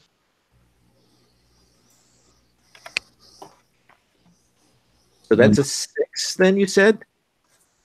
Yeah, I rolled a 6 on defend, trying to get over there to help the parents real quick. Okay. Can since Overclock is down there, do you think he can offer a distraction to make that a little easier? You can absolutely use team if you want. I think Overclock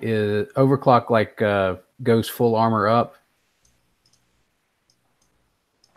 Okay. And he says, You don't want to do this here. Then you shouldn't have put it here, Allset says. And that will give you a 7.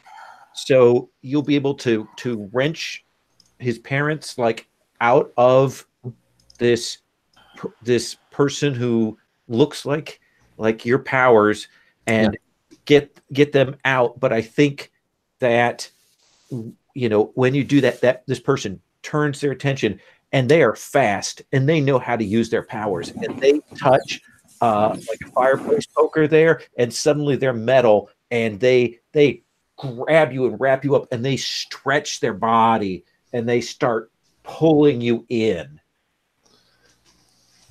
with violent intent. Overclock. I'm going to come to you, and then Sarah, I'm going to kind of do this order unless somebody wants to break that cycle. Overclock, you've kind of called that out. All set. Says, essentially, you did this to yourself. And I think at that point, Overclock will say, and I'm doing this too.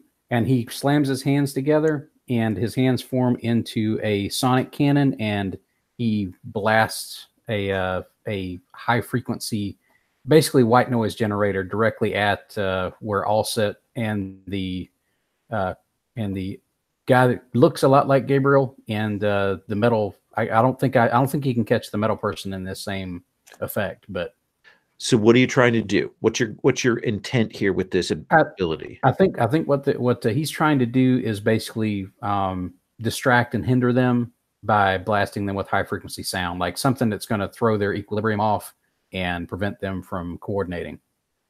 Okay, so do you think that's unleash your powers to kind of change the environment where they're placed and so on, or are you setting up to use your team? I think it's. I think he's trying to basically. I think he's probably trying to alter the environment to create this sort of effect to where they can't really coordinate well. Absolutely. Let's have you roll unleash your powers. Okay, so that's a freak, and get a -2, so that my freak is 2, so that gives me a straight up roll. So yes. Let's see how this goes.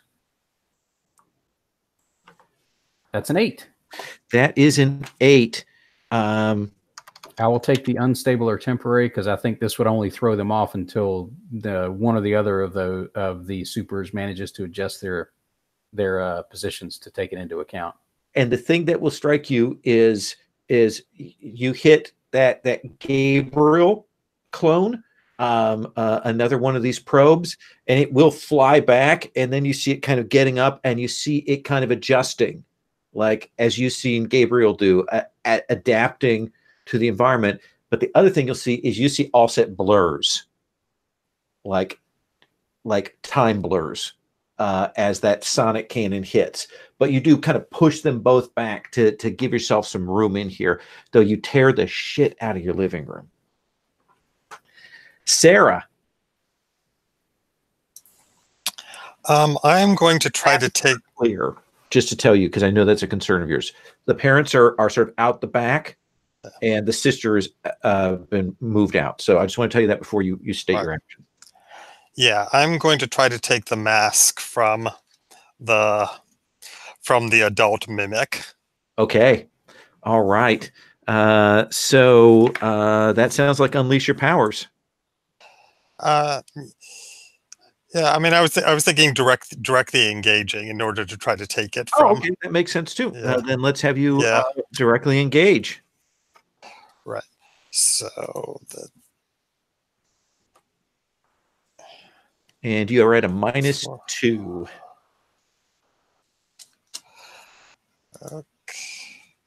Okay. Well, that's 4 plus 3 plus 1, and my -2 would take it to a 6. That is a 6.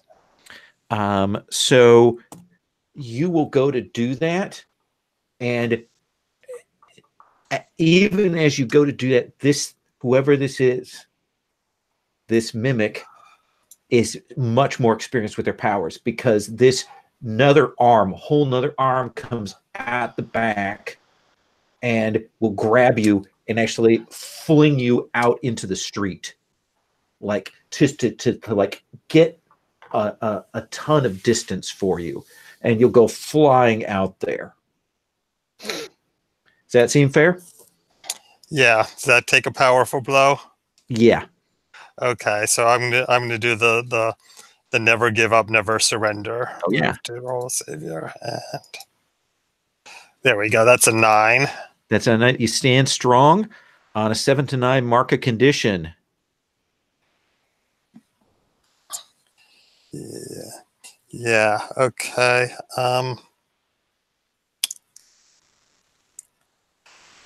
Okay, and I'll take angry, and I rally from the head, and it inspires the team. Add a team to the pool. So we are at Team Pool 2. So you've come around the front, Gabriel. Yes. And you are like, okay, I'm going to come in this way. And then the door opens as Sarah flies through it, splintering it, and is, you hear the sound of her hit the car across the street as the wee as the car alarm goes off as she shatters into that. But you see her shake it off. And inside, I see the future mimic and the future me, or something Not like future that. You. That's clearly not you. Of course. I see other versions of mimic and alternate things and stuff like that. Yeah, you see what looks to be a future mimic, and you definitely see another time probe like yourself. Yeah. So I think that I'm going to use the mind of their own powers. Mm-hmm. I mark a condition, and I'm going to mark afraid, because this appears to be that, something time stuff is happening, and I'm scared it's David coming after me or trying to reestablish dominance in some form or another. And I'm going to push on that block that Overclock put in place. And I think that's where the powers come from, is a time factor disruption. Okay. To kind of attack them directly. Okay, so you want to attack this other time probe? No, I want to attack the person in charge, Dr. Allset. Okay, all right. Then let's have you roll directly engage a threat here against Allset. Okay. I got a 7. Okay. What is directly engage? Directly engage is with danger. Okay, so that would make it a 9. Okay. And then I'm assuming it's one of the conditions that I've marked. Afraid. Probably. So it takes it back to 7. I'm probably okay. Okay. So on a hit, you're going to trade blows, and then on a 7 to 9, you get to pick one. Okay. Directly engage a threat. I think I'm going to impress, surprise, or frighten the opposition. Okay. That you come out and you like hit Allset when he's in this time distortion. Yeah. And he looks shocked by that. And you have to roll take a powerful blow. Okay. For So I think exchanging blows. You have 3 conditions. Yes. I got an 8 plus 3 is 11. So you get to choose one. Remove yourself from the situation. Lose control of yourself or your powers in a terrible way. 2 options from the 7 to 9 list.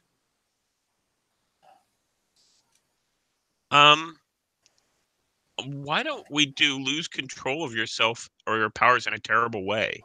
Okay. Yeah.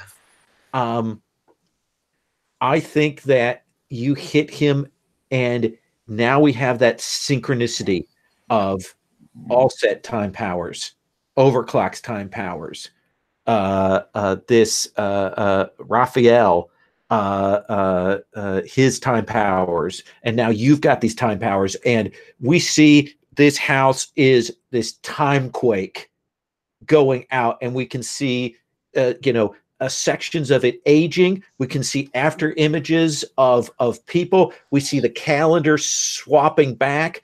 And we know that this is what caused those distortions earlier, is this effect going backwards in time in the house affecting your parents.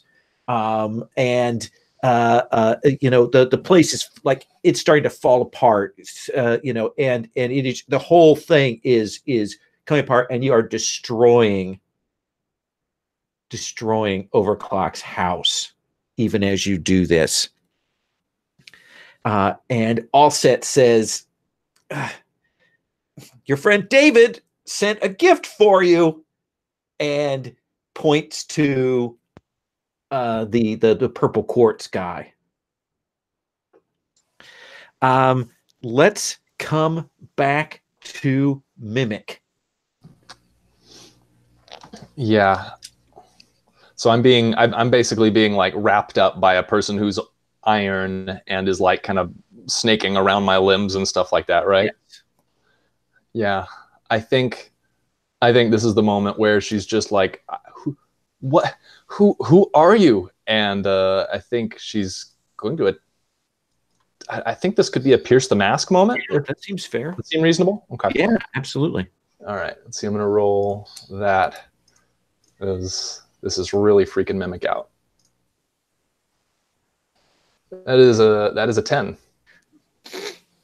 So you get 3 questions. Ooh, okay. And I think the who are you is a fair question too. Okay. Yeah, I think I have to start with that then. I think she is crushing you, and she reaches up and she pulls back this mask, and you will see an older version of Janine. And she says, you did this to me. You gave me these powers. And she starts crushing you, and I can't control them. Oh, wow. Okay. Oh, wow. All right. I didn't expect that one. I love it. Okay. You get your powers by accident? Yeah. Oh, okay. I need to. Okay, so I get 2 more questions. I want to know what do you intend to do? What is she like? What is her like actual goal here? Is she trying to kill me? Is she trying to do something else? Because if she can kill you, she'll never be this way. Holy crap! Okay.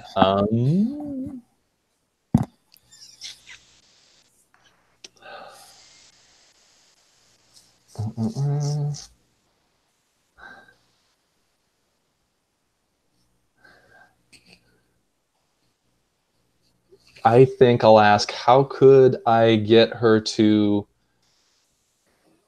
be distracted enough that I could at least snake out of her grip at the moment?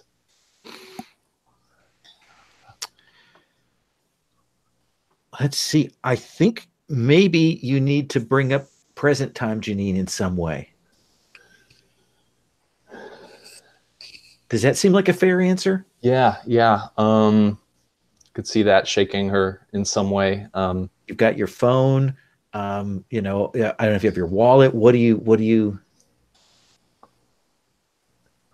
Oh man. If only you still had that envelope. Yeah, seriously. Oh my gosh. I'm kind of at a loss on this one. Well, how about I give you a chance to think about that, even as you're kind of wrestling around, and then we can come back and figure that out. Overclock. You feel this time quake, and like you feel the base kind of shaking loose from the time quake. Oh heck. Yeah. Your parents are out of here. Your sister is out of here. Your teammates got them clear. Okay. I think what Overclock is going to try and do is he's going to try and give these guys what they want.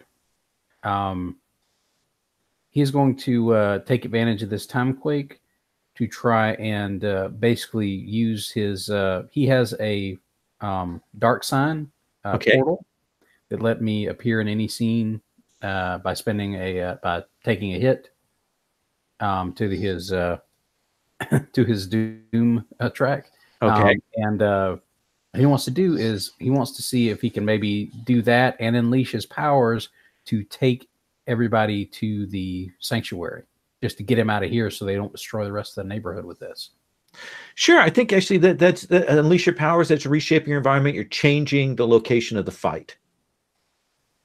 And the Doom track would maybe let him. I mean, check. Should I check the Doom track as well to trigger the Doom sign, or is it just an Unleash Your Powers? I think it's Unleash Your Powers, but I do think you are going to mark your Doom track there. All right. It's another one on the Doom track. Oh yeah. And let me. I think that's still a straight up roll. That's still a straight up roll. Let's see how this turns out. That's a 10. That is a 10. You, the four of you are kind of, you're being held. Mimic, Sarah, you're coming back in. You're going to kick ass. Mimic, you're kind of roiling in that time portal, and then everything shifts and distorts, and it's not as much like you move to somewhere else as that base, that sanctum, opens up from the sort of sideways time that it's in and forms around you, and you're in this future tech lab thing, the environment has completely shifted, and all set, looks around, everyone looks a little thrown off. Sarah, you can see that Overclock has done this. What do you want to do?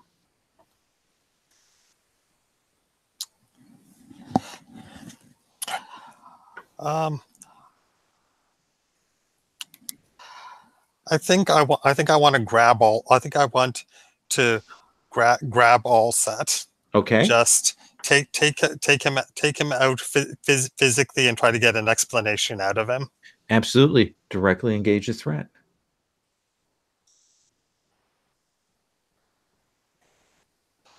That's still -2, so that's an 8. That is an 8. So you're going to trade blows on a 7 to 9. Pick one.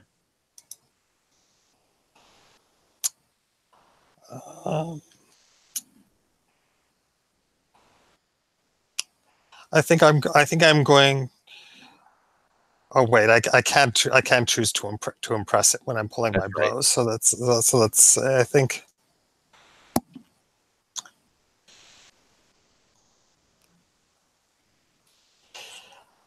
Yeah, I think I'm going to take something from him. I think there's some piece of equipment that he's using right now, and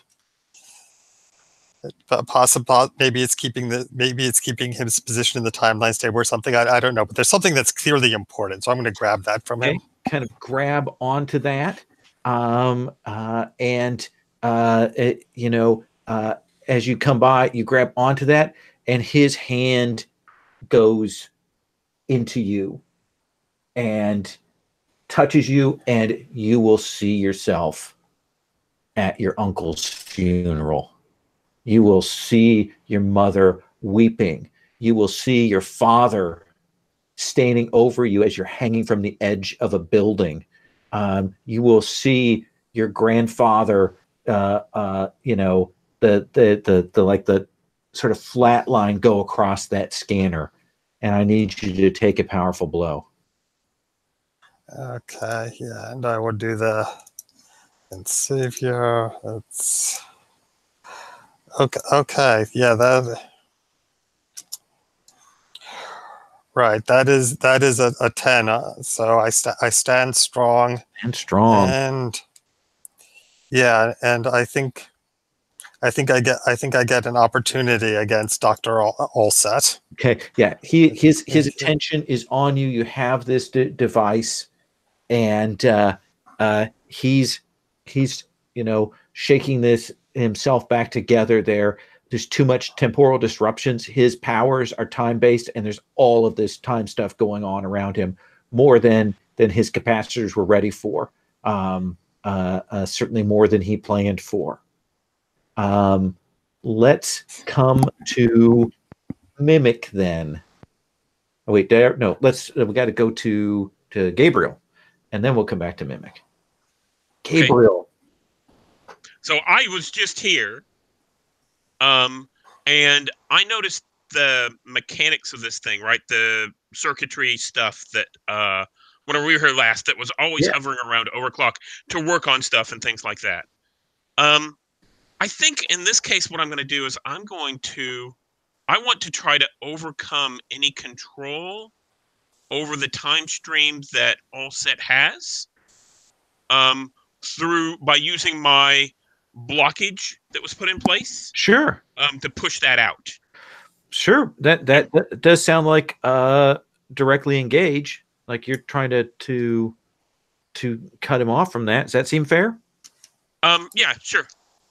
Let's have you roll with danger. Okay. Ooh, I rolled a 3. My danger is 2, so that makes it a 5. But I'm sure I've got a minus to that, so I think I'm still at 3. Yeah. I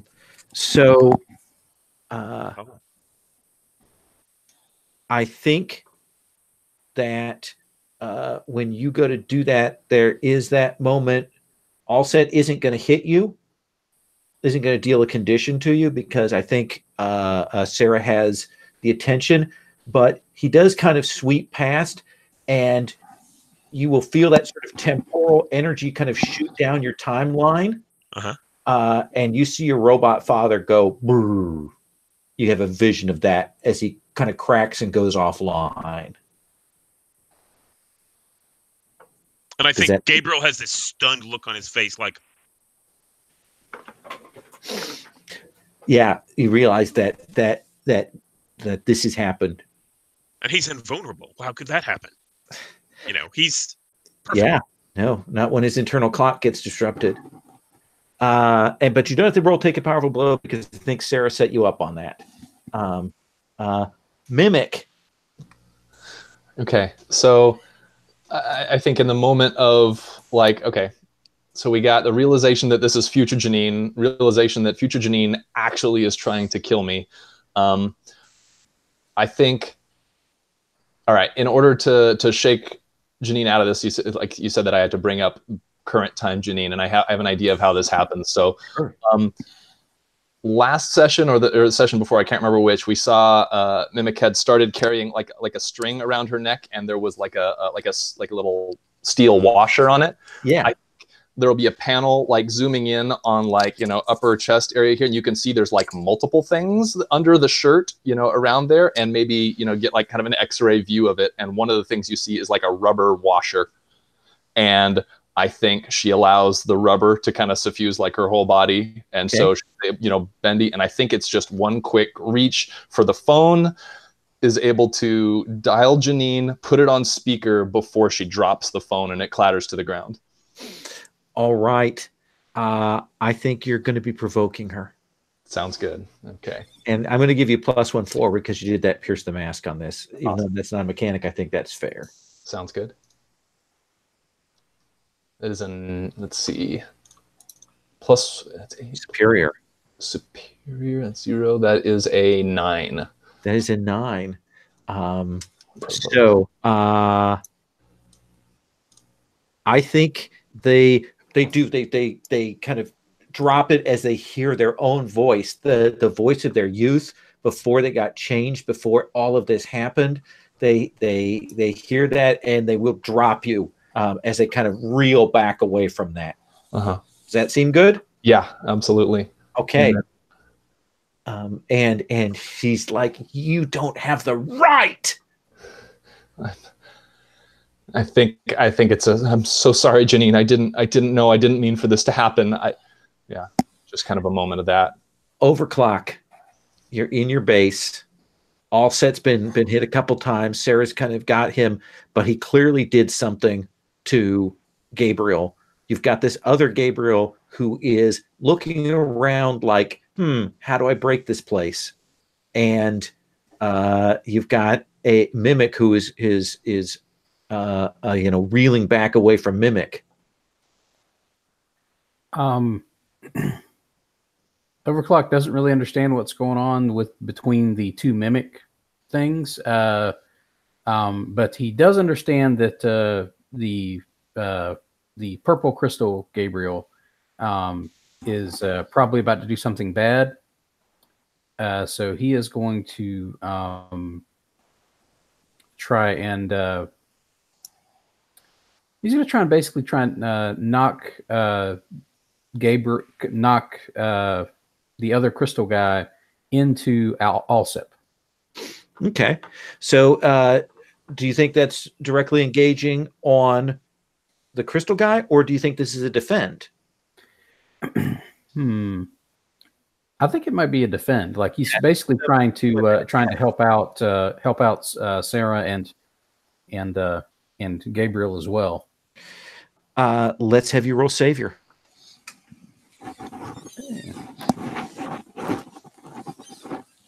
All right. Let's see and you don't have a -2 to this. Yeah, because I didn't have afraid marked. It's one of the 2 that I don't have marked right now. So that I think that gives me a +1. Yeah, insecure is the one that would affect that. Okay. Let's see it. All right, so this +1, that is a 6, +1 is a 7. Okay. So you defend something from an immediate threat. You get to add a team to the pool, take influence, or clear a condition. Ooh, I think I would like to. I think I would like to add a team back to the pool because I think I might need that. So we're at team 3, and you do knock. It doesn't hit Alset, but it definitely throws this alternate Gabriel off and keeps him away from essentially the temporal mechanics that are going on here. And I think that's I do think that when that happens, you've got them clear, but I think that they are moving to engage you now. Like you are now the prime target, not the base, but this place. Sarah. I think I've studied Gabriel pretty closely, and I think I can modify my Dazzle Fist really quickly to disrupt this purple guy's physical structure. I think I can hit him and have it really hurt. That makes sense. So yeah. So I'm going to directly engage him. Okay. Let's have you roll for that. And that's a 9. That is a 9. You do have team in the team pool. So I think that Gabriel helps Sarah by saying, it looks like he's weaker on this side than that side because of the regeneration that he's been through. So that'll take you to a 10, and you get to pick 2 then. Okay, I'll resist and avoid his blows, and I think I'm going to create an opportunity for my allies. I think he's vulnerable. Okay. And you do hit him with those dazzle fists, and it does blind him. But then you'll see, as Gabriel does, that adaptation, like the eye slits go dark, and the body changes to adapt to that attack. Gabriel, you've got an opportunity. I interface with the electronics that usually follows overclock. Okay. I direct them to directly attack Raphael, the other crystalline entity, in a way that only because it's the electronics has been kind of in my brain, right? So it can attack him directly in the same kind of way. Perfect. Yeah. Then let's see it. Roll with your danger. Right. So I rolled a 10, and I think it's a wash after that. So I think 10 does it, right? Yeah, absolutely. You get to pick 2. Okay. And that is I'll resist and avoid their blows and take something from them. I think I take away Raphael's connection to the time matrix. and you will grab a hold of that, and it's something that initially scares you, because when you grab onto that you realize just how much of that sort of temporal energy is flowing through him, and you grab onto that and it shatters. It shatters, and kind of explodes in your face, and the base is shaking from that temporal effect, but that alternate Gabriel is gone. Mimic, you got a thing. You see Gabriel take down his opposite number. You feel this place is like vibrating weirdly. Mm-hmm. You do. And I've got kind of a moment where Janine is kind of like stunned by the sound of like her own younger voice, right? Yes. Okay. And Dr. Allset. Okay. I think at this point it's a directly engage.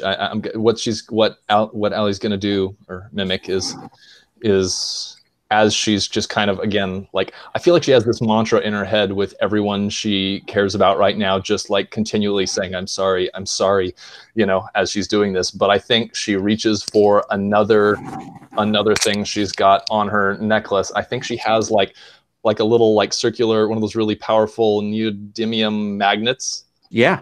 Because Janine is iron right now, right? Yeah. Okay. So I imagine it being like her entire arm turns into this magnet material and starts to like punch towards her, but it draws her in at the same time, like, just the magnet pull, and it's just kind of this compounded force. Perfect. Yeah. Let's have you roll with danger. All right. My danger is good, so let's... Two team in the pool. That's a 12. That is a 12, so you get to pick 2. Okay, I'm going to resist their blows. Okay. And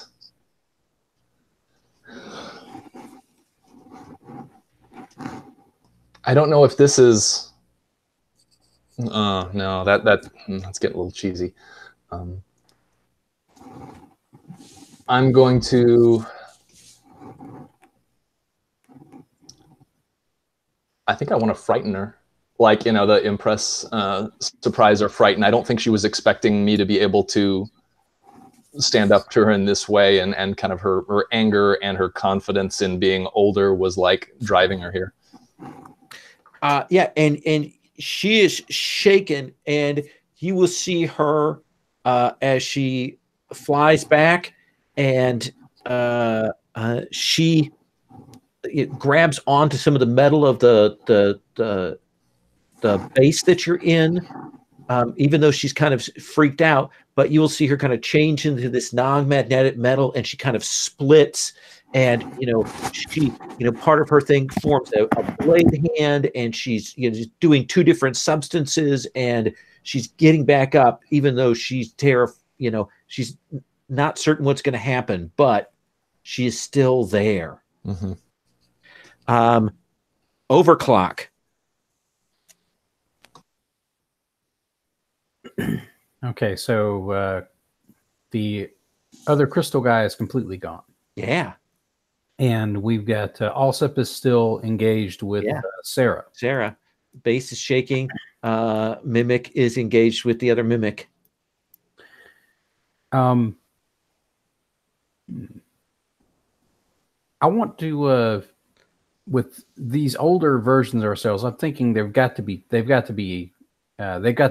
using some sort of technology to keep them stable in this time. Something like the ship has. I'm going to see if I can unleash my powers and break whatever that time stream anchor they've got here that's keeping them here. Okay. Let's see. Let's have you roll. All right.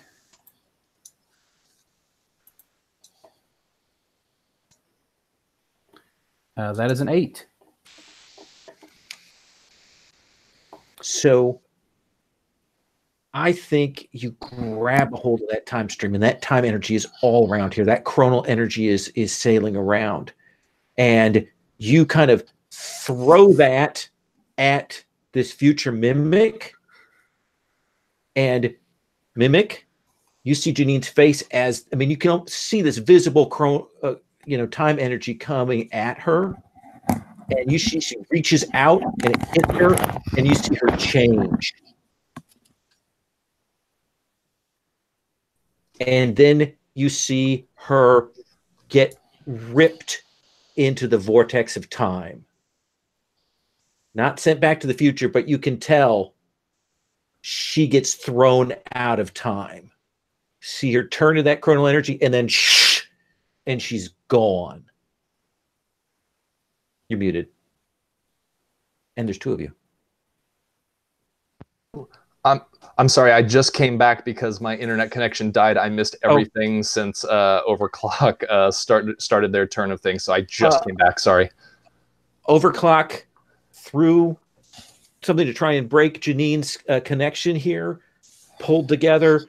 She saw the chronal energy coming. She grabbed onto it to absorb it, and then she got sucked away. Not towards the future, but you can tell the scream that lingers in the air as she gets dragged out into the abyss of time. And so she's gone, yeah? Yeah. Okay. And all right. Like, not a good gone. Yeah. All right. And so what? Okay. I think there's a moment of reeling and just like. Why don't you take a powerful blow? Yeah. Yeah. That sounds reasonable. And then I'm going to come to Sarah and Alset.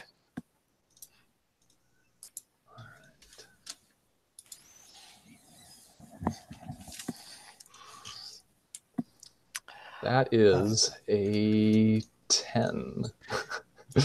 So choose one. Uh-huh. Remove yourself from this situation, lose the control of yourself or your powers, or two options from the 7 and 9 list. Ooh. Oh boy. Question how close we are to the end of like this confrontation, because I see the out here for Mimic.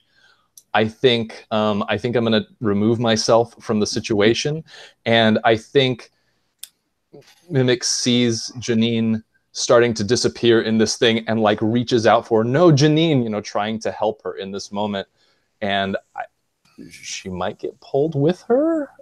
Is this too early for this to happen? I think that's fine, because we can do something with that a little bit later. But okay, we see you wink out. Yeah. With. Cool. And Alset kind of looks, and Alset starts to laugh when he sees that, Sarah. Yeah. Can I tell if this is Alset from the present day or from the future? I'll tell you what, he clearly has always had time powers. So he is moving along his own timeline. Okay. Yeah. All right. Yeah. I mean, I think it's now three of us against one of him. I think I'm just going to try to take him out. Okay. Are you pulling your blows?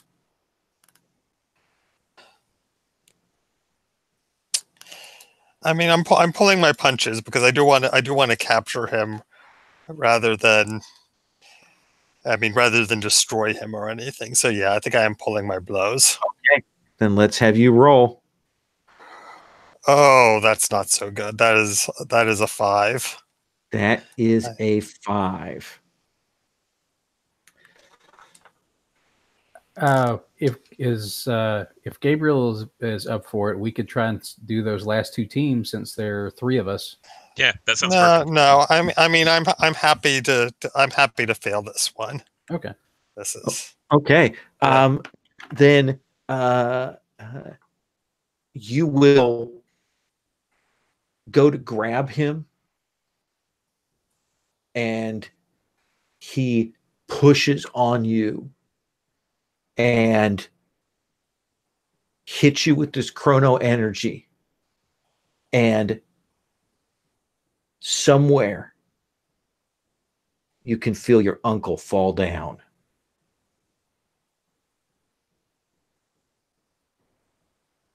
And you can just almost see him in the hospital falling to his knees and starting to fall over.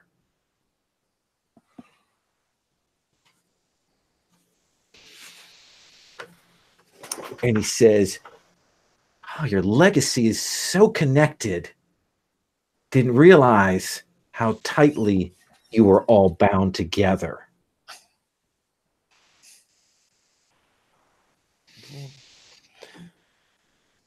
I think I want you to take a powerful blow here. Okay. All right. And yeah, that is a 9. Mark a condition. So yeah, I think mark hopeless. Okay. And what do you want as your effect here?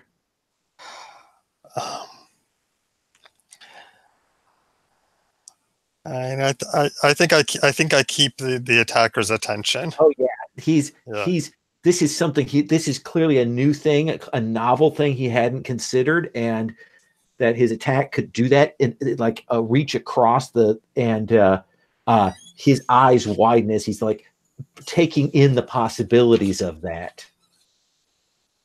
Gabriel.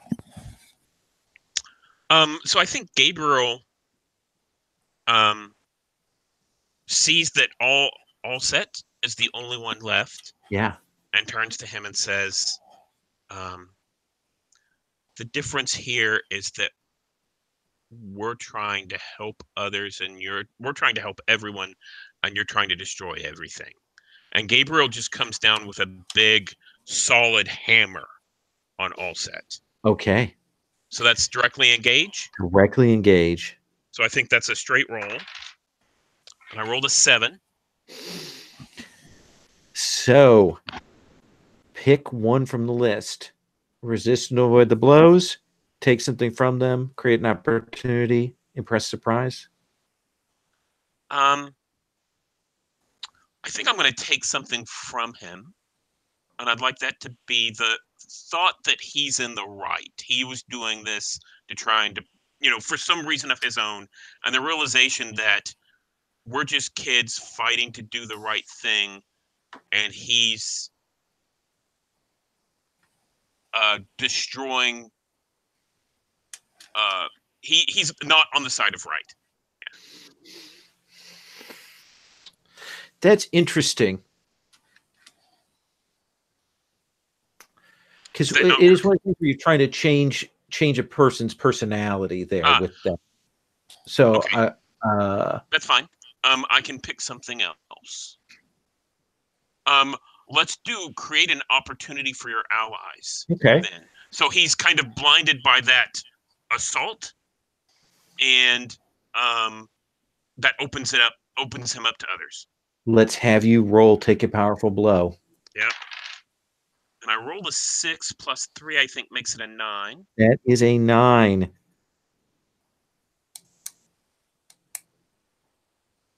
And I will. I think I will lash out verbally. Okay. And I think that I don't really understand why Sarah is as weak as she is towards this all set. And I say you should strike him while he is vulnerable. Why haven't you already?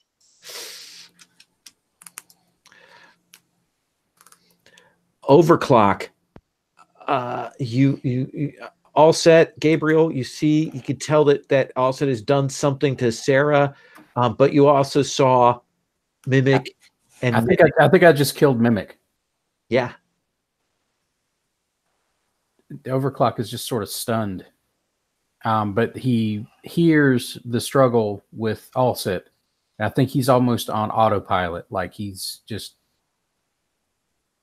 he basically. I think what Overclock's going to do is he's going to try and take hold of the energy flow in here, the chronal energy, and I want to shut down Alsit's powers. I don't know if that be a directly engage or unleash. Yeah, I think it's going to be a directly engage, given the nature of it and what's going on here. Okay. All right. That'll be a standard roll at +1. That is a 10. That is a 10. So you get to pick 2.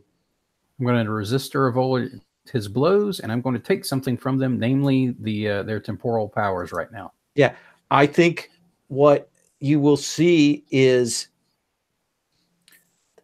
part of it is that temporal is part of what's holding him here and holding this together and holding his mind sort of in this point. And he will wink out, like you create a paradox. He shouldn't be here at this point, and maybe he's somewhere else, but he is gone. And the facility is shaking.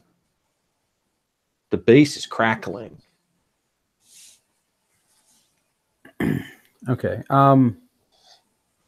At that point, like as soon as that thread is gone, I think Overclock just collapses down to his knees and is just staring at the floor.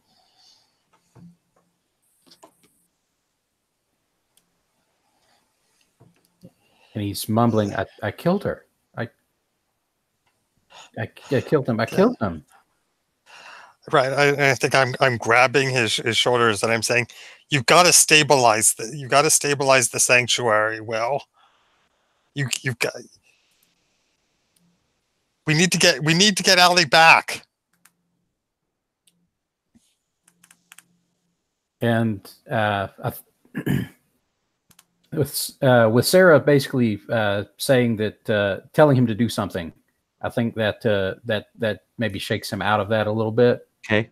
And he sort of staggers back to his feet, and you see the assistant respond to his summons, hover over, and he says, "We've got to bring Mimic back, our Mimic, the one from this timeline." How can I do that? Collapsing this waveform and destroying this facility. All right, and at that point, Overclock opens the teleportal and points and says, "You guys got to get out of here. This will take you back. This will take you back out to my. This will take you back to where my house is." Right. Okay. Yeah. It sounds like he's got a plan. He's got this. I trust him. I'm going to follow his orders. You rush out, Gabriel. Yeah, Gabriel rushes out as well. Yeah. Okay. What do they see happen, Will? I think as they exit the teleportal, I think the teleportal stays open for maybe like a couple of seconds, and they see Overclock shift back to Will, like he's trying to purge all of the techno-organics out of himself. And you see him say, "Self-destruct sequence engaged." And then you see the teleportal wink out. And Sarah's eyes just open wide. She goes, "No!" And there will be this collapse of the waveform, and you'll see the house putting itself back together. Just, absolutely just everything we see, all that, explosions going back, reversing, all of that. And then there's a pop, and there's Allie. Allie, for you, how long were you gone? Were you in the future? Is it a day? Was it years? What does it feel like to you? I think I think I want to go. It's been a while, but not like a crazy amount of time where I'd like be a ton more mature or better at what. I think maybe like, let's say like a month or something like that. I feel like I've been gone. Like maybe you were a month in the future with Janine. Yeah. Yeah. You pulled her out of the timeline. You saved her. Uh-huh. And now you're back here. Yeah. And Will's not there. I think I look around and I'm like, what? Like, Sarah? What? Gabriel? What? Wait, is this is the day? This is did it just happen? The fight with Janine and Dr. Yes. Oh my. Oh, okay. Where's Will? Will's all right? What's going on? He's gone. What? Did you kids want some cookies or something?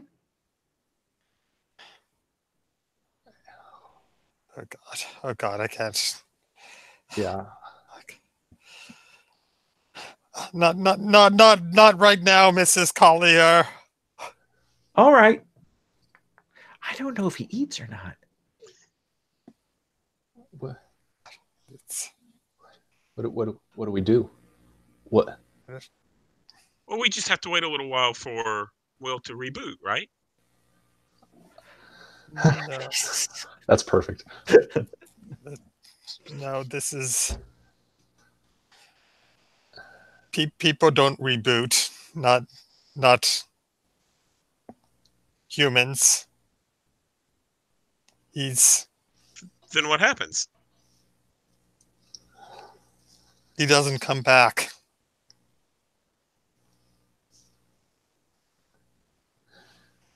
He sacrificed himself to bring Allie back. I think with that realization, Allie kind of like crumples to her knees and starts to sob into her hands, like just, you know. I think Gabriel looks a little bit kind of puzzled and disbelieving and kind of pats Allie on the head and, you know, it'll be okay.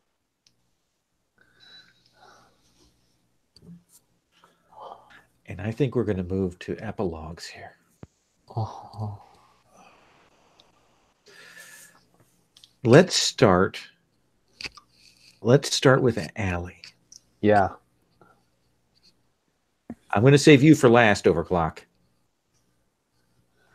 Let's start with Allie. Okay.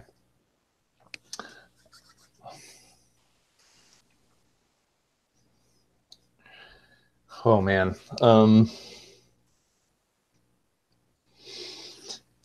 I know where this needs to go eventually. I have such a cool idea for what, like, actually, geez, you know, I didn't think I'd be able to come back, you know, playing, but I will try to get in on the, you know, following series after this next month, because I have such an idea for Allie right now. Oh my gosh. But what do we see in the immediate? Yeah, in the immediate aftermath, as all this stuff happens, I think you see her go home, and you know, you maybe get some scenes for just like trying to patch things up with her family. And I think we actually get her like telling the entire story of what happened and what happened to Janine, and is like, so Mom, I literally can't move. I have to help Janine here. There's nothing else that's more important right now. I've ruined her life and I have to help her. And we see your mother, and we don't know how she reacts yet. We don't know what she says, but you've told her. Yeah. Can I tell you the idea? Sure. Okay. So there is a playbook in the HCH playbooks called the Joined, where you basically play two people with similar power sets. I am imagining that she's going to do everything she can to patch stuff up with her mom, with Janine, and then I'm imagining those two going off and like trying to work out their powers together and like kind of operating as like kind of a duo for a bit. Interesting. I like that. Yeah, we'll put that on the table. Yeah, maybe. Q. Yeah. So I think what we see of Gabriel is I think after things kind of settle out, you see him kind of contemplate things for a little while, and then I think there's actually a message from the time vortex that gets through, and that message is kind of encrypted. It's not from David. It's not from any particular person, but it makes him kind of complete. So what this is actually the moment of truth for the newborn. Okay.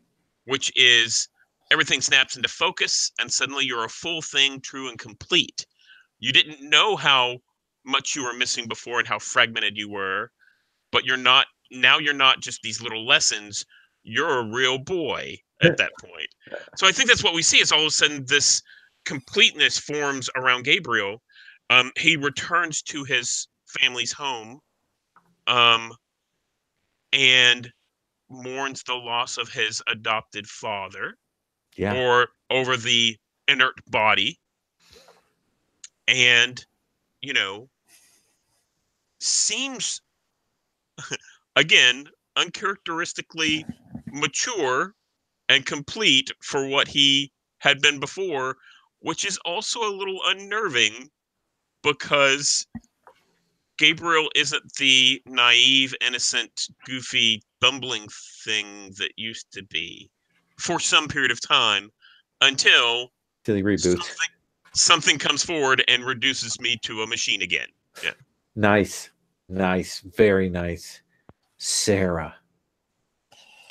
Yeah, I mean, I think the next thing we see me, I'm downstairs in the house talking to Will's parents, and like I'm still in my costume, but I've changed my hair back to Molly's. I'm talking to them, and I'm explaining what happened to their son, and it's like I'm telling them all the things that we did together, and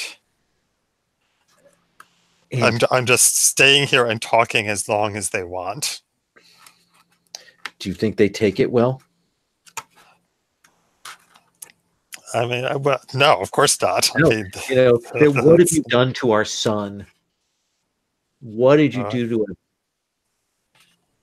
They can't quite. They can't leave you, and you don't have your legacy to back you up. They don't know where you're from. They don't know about that. So you're just some kid super to them. Yeah, and I would take all of the blame. Okay. Because I get the feeling that that's what they need right now. They need somebody to blame. And they will. And then you'll get that call from your mom.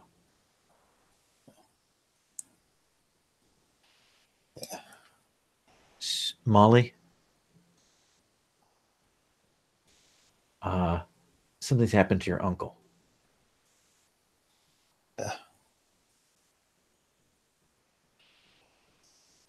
Yeah. Is he alive? You tell me.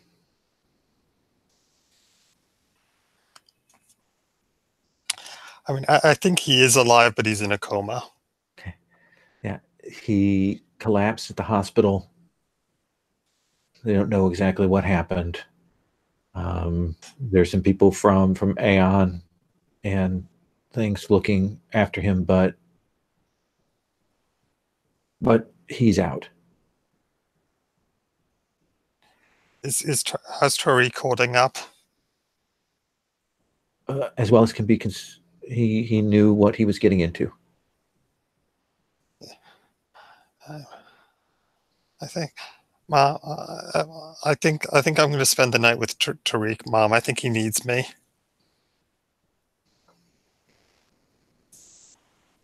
I don't want to leave him alone tonight. And she says, okay. And she's going to say something else. You can tell she's going to say something else. You can tell she's going to ask you to not do this anymore. Tell you she's going to ask you to not put on that costume.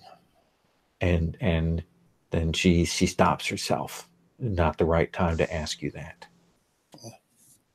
but she will. And Will, what's overclocks? What do we see? I think you see a vision of that technopocalypse future. You see the what's left of the observation post time capsule. It's a wreck, and you see the sort of the microprocessing units of the Imperionics taking it apart and trying to fix parts of it, disassembling other parts. And you see the panel focuses in on a small capsule that has all these wires and things basically stuck to it. And you see a small readout beside that capsule. Inside is dark. And on the side, on the readout, it says reinitializing organic infiltration unit. Code name Will. And then you see the lights slowly light up along the outside of the panel, and you see inside a pristine Will, and his eyes open, and it looks like an old computer readout goes across his retinas, just like binary, as his eyes open. Nice. And that's where we're going to stop, everybody. Very nice. Wow. Oh, Holy moly. holy moly. Yeah. Let's do stars and wishes. If you guys don't mind, take a few minutes to do that. Is that okay with everybody? Sure. So stars and wishes, meaning we go around and we say things that we liked, particular play, system stuff, story things, character elements. We'll do that. We'll do everybody's, and then we'll go around a second time and ask for things you might want to have seen more of, or lean into, so that I have some feedback for as this goes on. I'm going to do that same order that I just did. So let's start with you, Jesse. Stars. Oh my gosh. Can I give a billion out? Let's see. I just love everything that just happened. First of all, in the epilogues, Stephen, the fact that you like that, the fact that Sarah stayed there and was just there for the family. It was a very simple, mundane thing, but I thought that was perfect and so human and wonderful. Perfect little moment there. Let's see. I didn't see the self-sacrifice coming from Overclock. That was such a freaking cool moment. I just like that. Yeah, that just so perfect. Let's see. I just love everything about Gabriel, and I love the fact that Gabriel got something solid at the end. Like in that epilogue, the fact that you like just a little more whole, a little more like complete, and I just thought that was like such a perfect touch for like the ending of this, like, and especially with the possibility that it's not permanent. That's almost it's almost heartbreaking, isn't it? Yeah, it's like that's yeah. And then I mean, just Lowell, like some of the hard moves you made this session were freaking incredible. You ramped stuff up to a degree that I'm just like I had my jaw on the floor a couple of times, and so good. Yeah, I'm just kind of over. That was just really cool. Thank you, guys. Awesome. Q? I think so. The story was great, and I noticed it seems like, well, you went after us a lot harder than normal. It seemed intentional from the other games I played with you. Yeah, and I was like, that's really good, because it really drove the story a lot. So yeah, I think one of the things, the conversation I had with Rich about the difficulty sometimes of pushing hard in masks, and so I was really trying to do that, at least, and definitely this session. Yeah, I mean, you can tell throughout the entire game we've had a lot of conditions, and it led to really interesting things going on. So yeah, I think it was great. And like the scene with Allie's mother was very teenager and was very, that's exactly what would happen. And it was so good. Yeah. And it was a really, really good session. Good. Yeah. Stephen? Yeah, the way that Allie and Will put themselves like in the ultimate peril to just take themselves out of the scene. I mean, that was great. It was just really leaning hard into, yeah, this is the final session. I'm going to go all out. And yeah, the final combat, it felt like there were really high stakes. Where the part where he's punching me and is taking out my uncle. It's like, okay, well, maybe I should have spent those two team. Yeah, that was wow. Yeah, but that was a really good choice on your part. I mean, for drama's sake, I think that was a really interesting choice you made. And I hope I gave you good stuff from that. Yeah. Chris? Oh, that was awesome. The whole game has been fun, but I really appreciated the opportunity to lay into the Doom hard here in the last session. I appreciate everybody sort of playing into that. And on the characters, like, I love Allie. That character had so many like heart punch moments. Like, I felt like she hit every teenage superhero button you could hit. She hit them all. The scene with her mom was awesome. The scene with Janine. This is for Lowell too. I mean, that reveal was, I didn't see that coming at all. Like, I was thinking, oh, it's gonna be Allie, but she can't turn human again. Like, I thought that was what it was gonna be. I was prepared for that, and then I was expecting my mom. Oh, yeah, but and then the Janine was just, and then Allie's reaction to that just played perfectly. With Gabriel, Gabriel's just, he's such an adorable character. He gives me so many vibes of Warlock, which is from my favorite comic of all time. That sort of like, that innocence tinged with like just weirdness, and it plays into everything, and then trying to figure out why everybody's so worried about one thing or another, and trying to figure out how to deal with the weird ass home life that his monitoring agency has given him.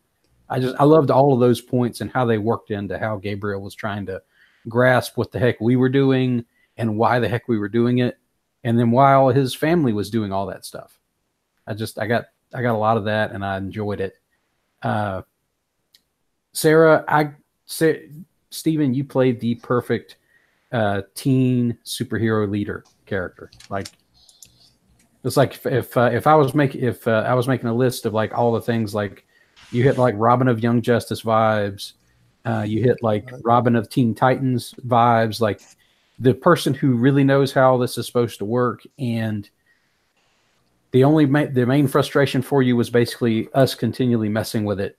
And I thought I love the dynamics that kept playing into that. And it was all just super, super cool and super fun. And I appreciate everybody. That's good stuff. Let me go around and just anything you think when I run masks next, anything I should be on the alert for, things that we would like to have seen more of, clarification, things like that. I'll throw one thing to you as I come back to you, Jesse, is I wish I had gotten an opportunity to do the I'll save you move. Sure.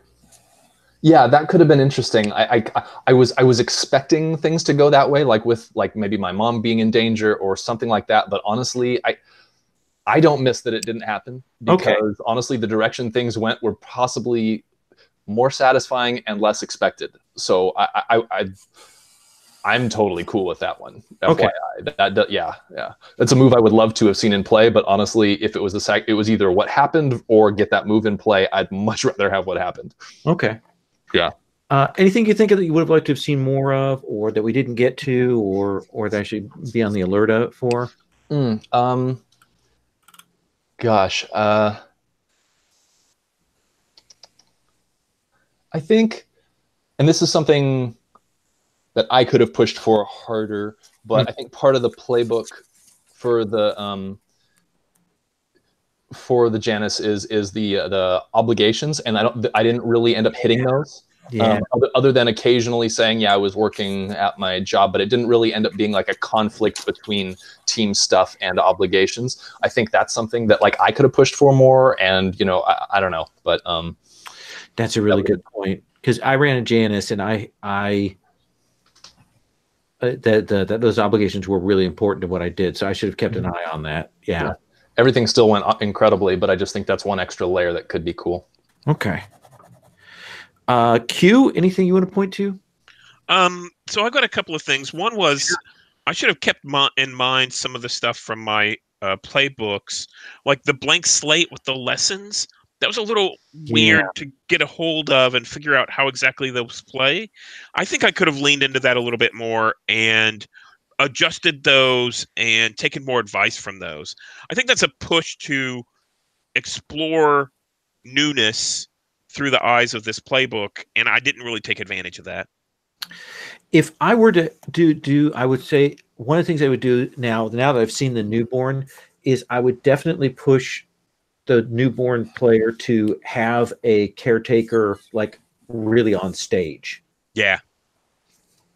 That makes more sense. Yeah, I had no idea how important that could have been there, and I think that would have probably helped push that, because I certainly didn't help you that much with that blank slate.